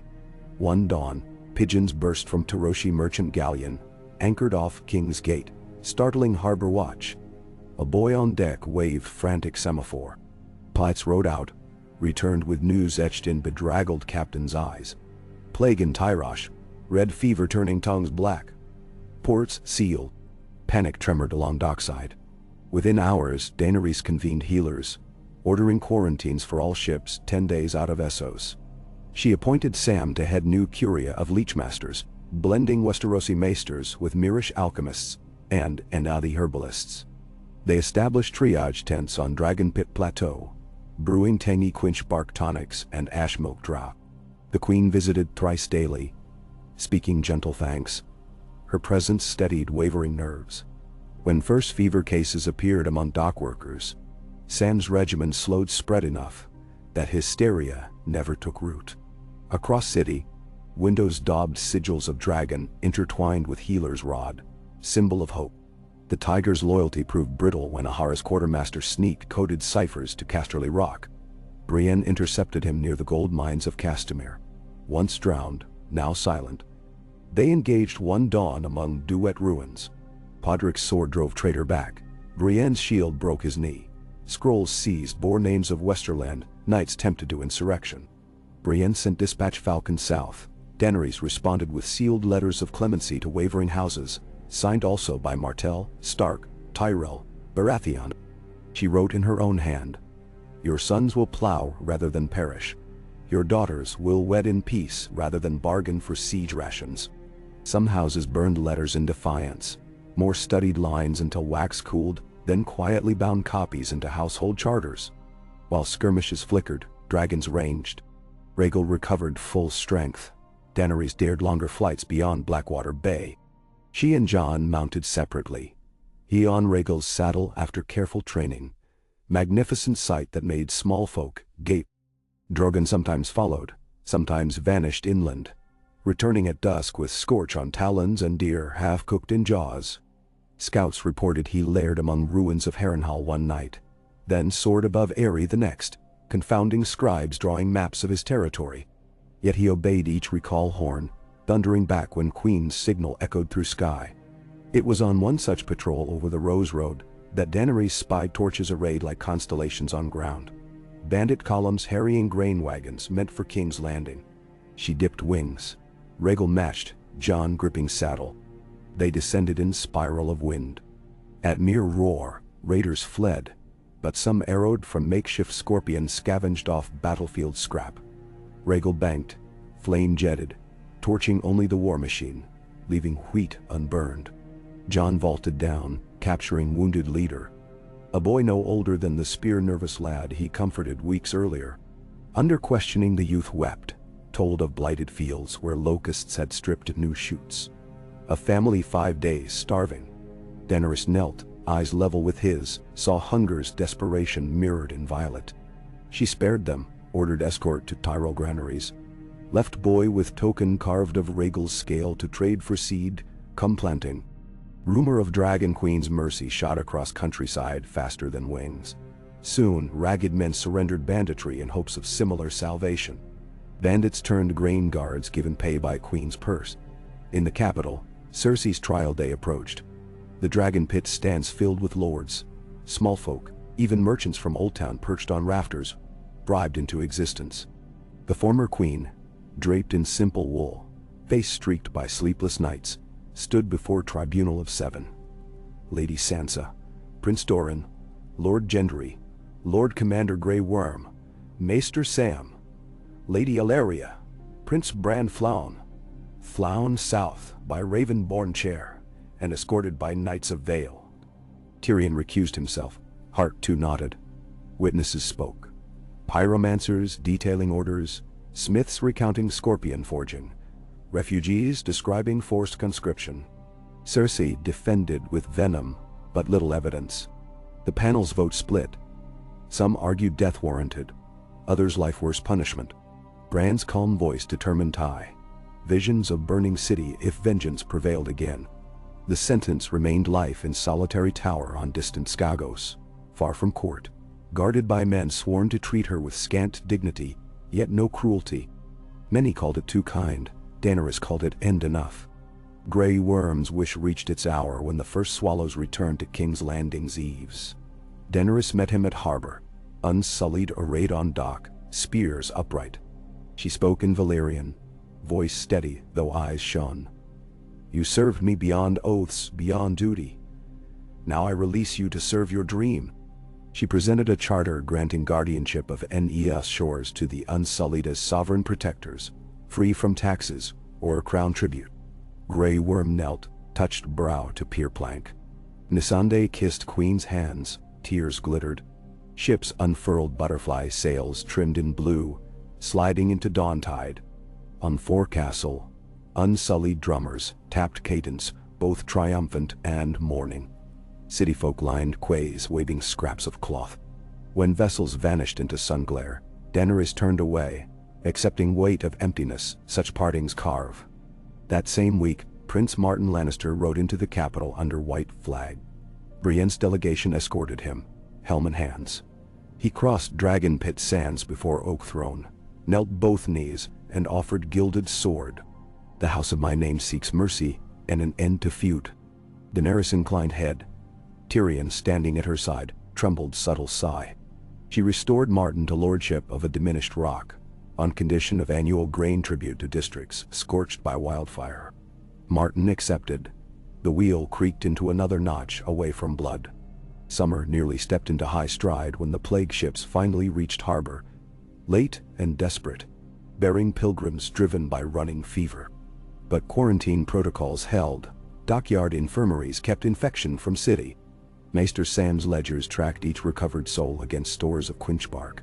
Death toll never rose beyond 24. Tycho Nestoris observed from balcony of new counting house, impressed by efficiency. Healthy population repaid loans faster than corpses. He extended another line of credit, at favorable rates.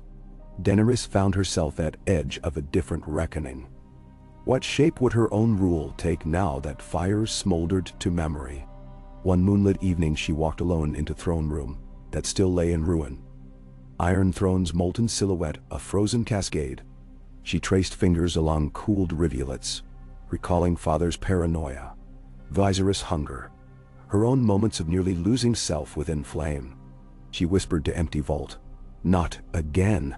Stones echoed answer. She ordered vault sealed, turned hall into memorial garden.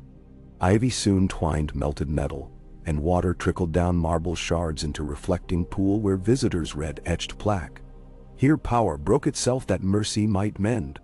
In place of throne, she convened assembly of guildmasters, prelates, lore keepers, and women of flea bottoms, washer wells.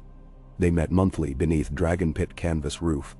She sat among them, no dais, listening. They debated tariffs on Tyrosh dyes, charters for Healer's Academy, codes limiting street soldier levies.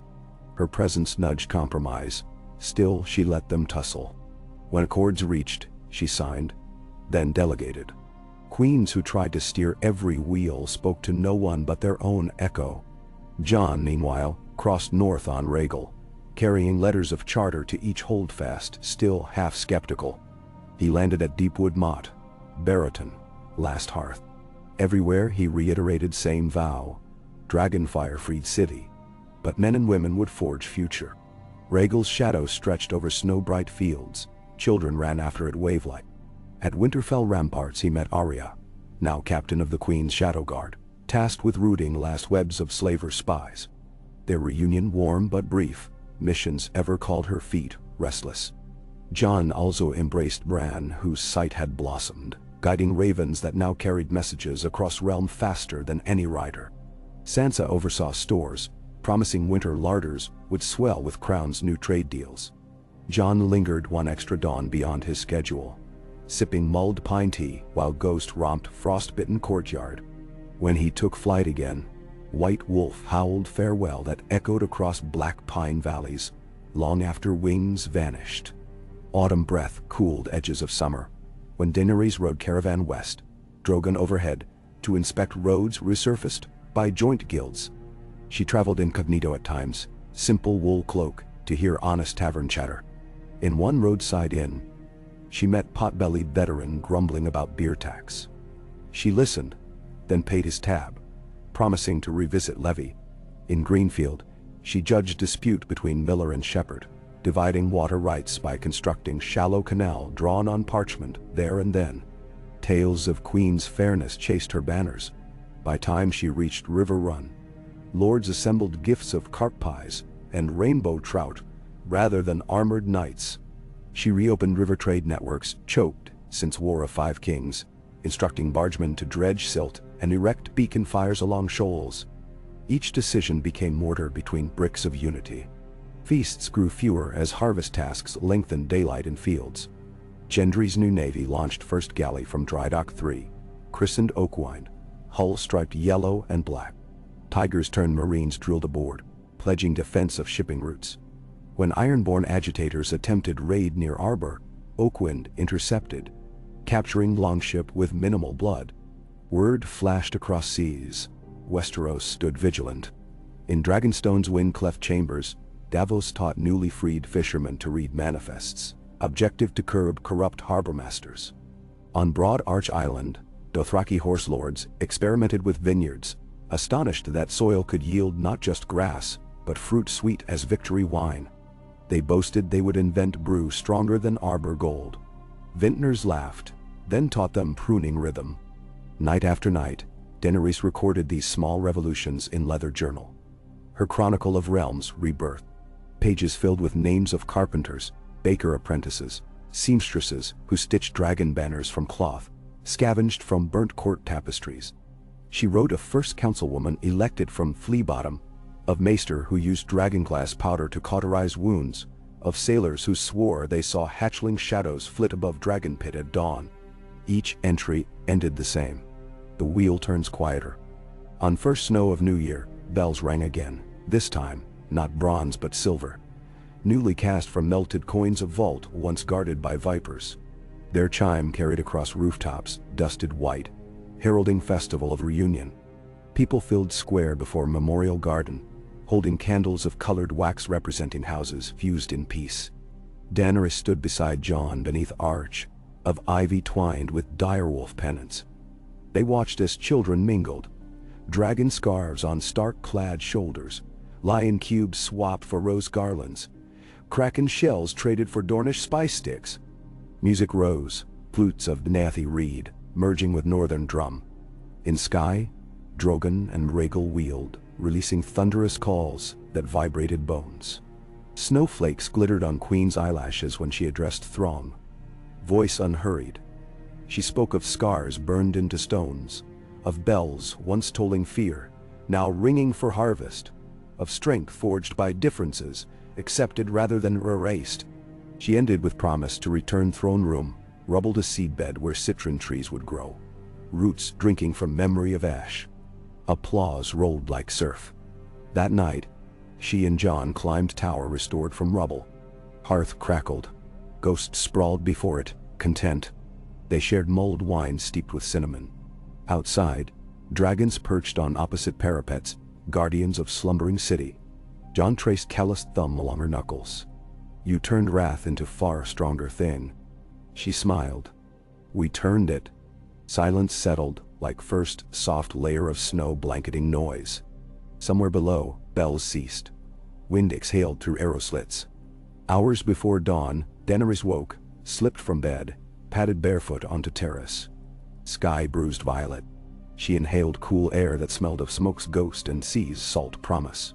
In distance, flickers of forge fires winked, evidence that someone, somewhere, was still building.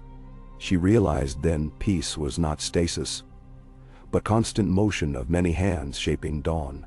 She pressed palm to cold battlement, whispered thanks to unnamed gods, then turned to room where warmth awaited. Beyond walls, seeds planted in ash would soon push green through cracks. Dragons would ride thermals above fields no longer scorched. A realm once bent beneath wheel of conquest shifted towards something fragile, resilient, quietly wondrous. And in library scriptorium, Sam dipped quill, writing final line of chapter. Thus dawn rose upon the Dragon Queen's first year of mercy, and its light revealed a world still scarred, yet for the first time in living memory, unafraid to hope. Rain moved in from the western sea in shivering curtains that blurred horizon and harbor alike, softening King's Landing's latest scars beneath a veil of silver light. At dawn, the clouds broke against the dragon perch towers. By midday, sun lanced through rents in the gray so that puddles glittered like scattered coin across a city, still relearning how to listen for things softer than war. The season turned, and with it, the tempo of rebirth quickened.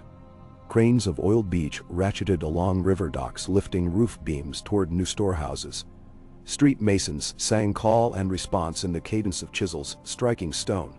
And from the gardens blooming inside the gutted throne hall, bees hummed over sapling lemons and violet dragon's tongue blossoms that opened only after dusk, perfuming ruins with honey musk.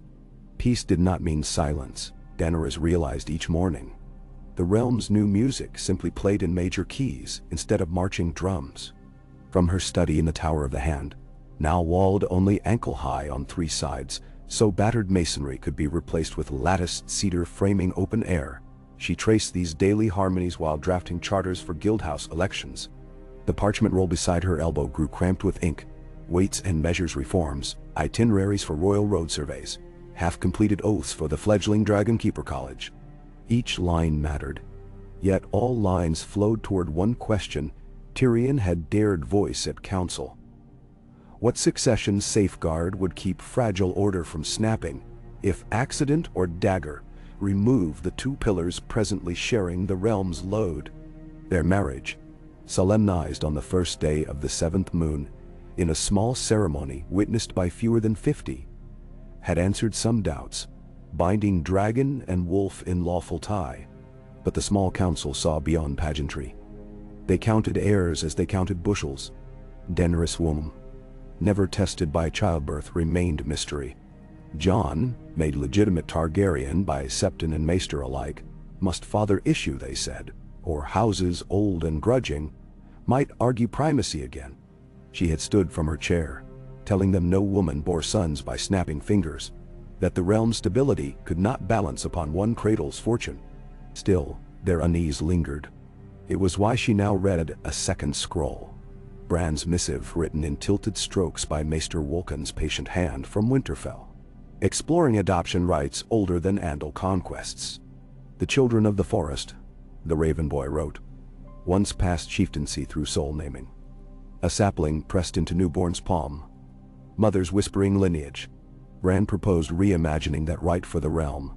Lords might seed name a successor before the council's witness, blending family lines intentionally rather than through wars of conquest. The idea rattled Maesters, thrilled Gendry's egalitarian leanings, and left Daenerys staring at the infant lemon trees sprouting through marble cracks in silent, private hope. Jon entered without footsteps sound. He'd taken to wearing soft-soled Braavosi boots in city labyrinth to test readiness of his men. Rain-speckled cloak and shadowed curl. He paused in threshold, reading her mood before she spoke. She beckoned. He crossed a windowsill, ghost trailing behind with lazy grace. The wolf pressed muzzle against her thigh, eyes half closed, while she threaded white fur with absent fingers. Jon set a sealed raven tube on desk. From Old Town, he said. Archmaester Polydor has finished his treatise on Targaryen dragon bond. Claims the beasts share chemicals through scent glands that make riders seem like kin. He shrugged, mouth tugging wry. Sam says it's mostly theory, but interesting enough. Daenerys smiled, taking tube but not yet breaking wax. Tell Sam to write a simpler summary. The fishmongers at council enjoy science until words exceed 5 syllables. Jon's gaze tracked her ink-smudged knuckles. You haven't slept. 3 hours earlier. She waved toward parchment scrolls. Charters for river barge guilds. Without them, Tyrell barley stalls in warehouses, and Martell coins arrive worthless if belly's empty. She rolled shoulders, weariness sighing down spine. Jon studied sky through missing walls. Storm's riding in again tonight. Good for wheat roots. She laid hand atop his. Better for dragons. They hunt well in crosswind. We'll hunt better, he corrected softly, a spark-warming voice. Since their double flights resumed, she on Drogon, he on Rhaegal. Something restless in him loosened, laughter arriving quicker, nightmares fewer. She squeezed his fingers, then released to sign decree with final flourish. Late afternoon, bells rang second watch. Jon guided her down to courtyard, where 24 young Targaryen squire candidates assembled. Boys and girls from butcher alleys and hold-fast keeps, each chosen after tests of nerve near dragon perches. The eldest, 12-year-old Sarah Storm of Massey's Hook, bowed low. Her freckles stood out like burn-spattered canvas. She glanced up at Queen with eyes shining as if they alone could ignite torches. Jon explained exercise. The children would feed Drogon and Rhaegal under supervision, establishing first connection of trust between future keepers and beasts they'd serve. Daenerys greeted each candidate by name, watching postures stiffen under weight of being seen. Across yard, Rhaegal's head craned, nostrils tasting new scents, while Drogon lounged along parapet as though carved from basalt. The feeding went smoother than expected. No child screamed or fainted when Rhaegal's tongue flicked goat halves from outstretched tongues. Sarah even dared scratch a long jawhorn when Drogon leaned close. The beast's rumble rolled through stones, but no flame licked. Afterward, Daenerys knelt to speak softly.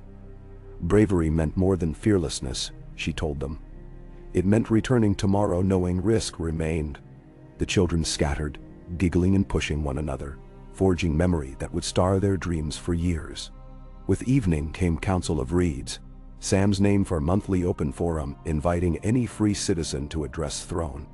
Lines stretched from Dragon Pit gates to quayside even before sunset.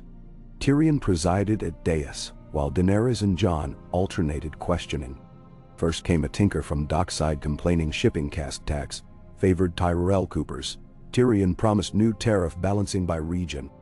Next, an elderly septon requested funds rebuild neighborhood hospice. Daenerys pledged donated stone from Red Keep demolition, plus unsullied labor on rest day. Then, a cobbler with salt and pepper beard stepped forward, a face Daenerys vaguely recalled from siege ration lines. He laid before them a dagger wrapped in oiled cloth, its blade half melted. "This steel was my son's," he said, "a gold cloak who died when wildfire took the Street of Flower." His voice shook, but did not break. "I've hammered what was left into shoe-alls so that each boot I mend reminds me war breeds widows. I asked no coin, only that the queen keep one awl as token to remember." He unwrapped glimmering sliver of steel shaped into crude spike. Silence rippled. Daenerys stepped down dais. She took all carefully, weighed, charred, tanged. "I swear," she told Cobbler, voice steady though eyes shimmered. "Each decree my hand signs will feel this weight." She slid all into sash at heart. The man bowed, tears bright. Applause thundered. In crowd's roar she felt living promise anchored deeper than any iron throne could root. The line shortened, lanterns sparked along pit's rim. Last petitioner limped forward, cloaked, hood drawn. Voice low, clipped SOC accent. He claimed pirates roamed Stepstone Straits again, preying on Tiroshi migrant boats. He begged Queen-sanctioned convoy. She asked name. He hesitated, then claimed to be Marwyn of Quirth. Tyrion's brow furrowed. Daenerys gauged Lyre's pulse. Shoulders taut, pupils narrow.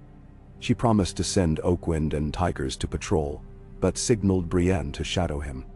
Later, Brienne reported man slipped guards near Rainey's Hill, vanished among potter's sheds. Quarth, stepstones, Tyrosh. The web smelled of someone testing readiness. Daenerys filed worry alongside other rumblings. Rumored cult in King's Landing sewers worshipping green dragon of the fire beneath, iron-born priests refusing Yara's call. Not all storms came from sky.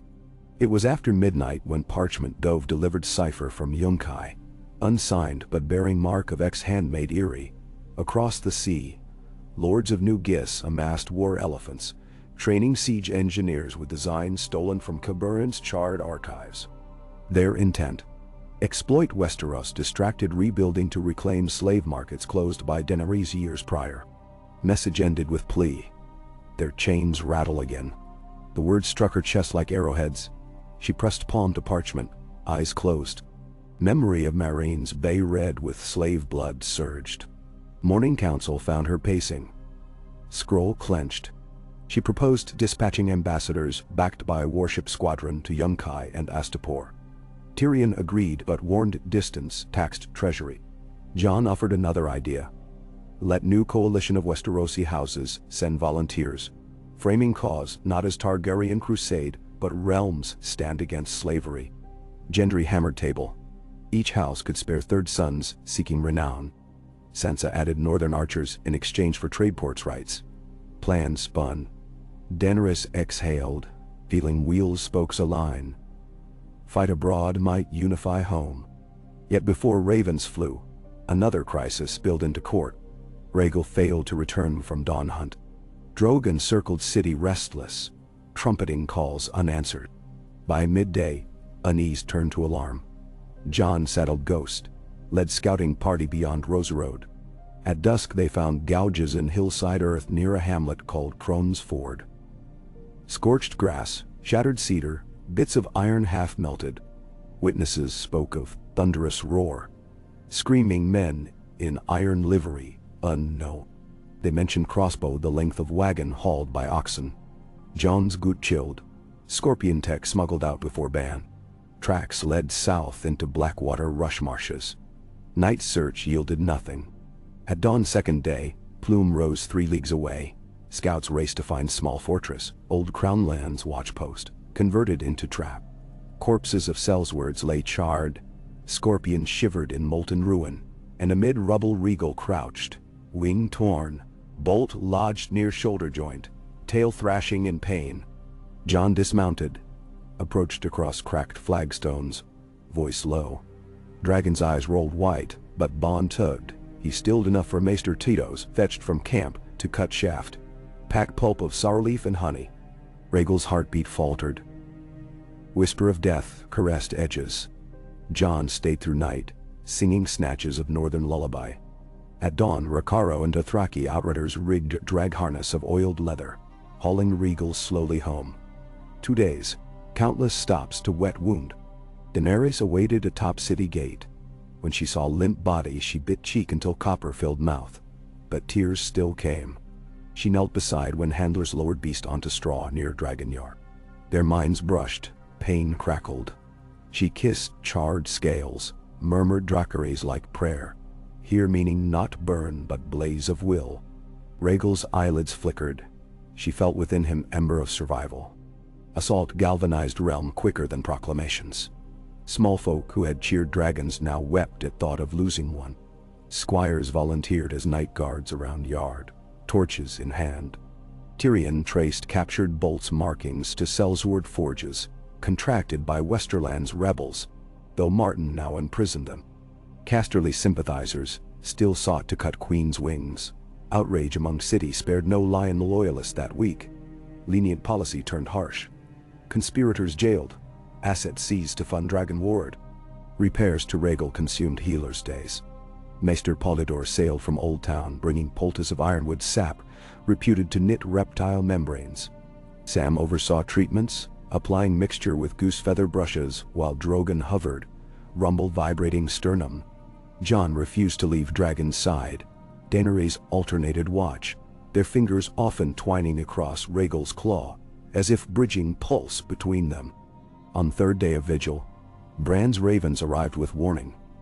3 storms converging east of Stepstones, unnatural arcs traced by sailors to scaled shadows glimpsed within clouds, whispers of wild wyverns migrating from Basilisk Isles. Weather is shifting, Bran wrote. Old powers stir when new equilibrium forms. The world senses dragons again. Daenerys reread lines under torchlight, feeling world's vastness press close. Threats not merely political but primordial awakening at edge of maps. She convened, war room. Present. Jon, Tyrion, Sam, Sansa. By voice tube. Gendry, Yara via mirror gloss. Alaria, Prince Doran by Raven. Objective: form Western Draconic Watch to monitor beasts, storms, plague. Sam suggested network of Maester observatories built upon lighthouse towers. Gendry offered ship timbers. Yara pledged fast raiders as coast runners. Council approved. Fall of year. 1 broke with Rhaegal's recovery flight. Short hop across bay at dusk. Bandages trailing like banners. Jon strapped but not steering. Merely companion to dragon testing air again. City roared. Bells pealed volunteer chorus. Daenerys watched from parapet, breath caught. When beast landed without falter, she knew realm's heartbeat sensed anew. That night she gathered parchment to begin letter to Yunkai, but Quill paused. The wheel indeed turned quieter, yet she sensed gears concealed still grinding. Sellsword remnants, cult embers, distant wyvern storms.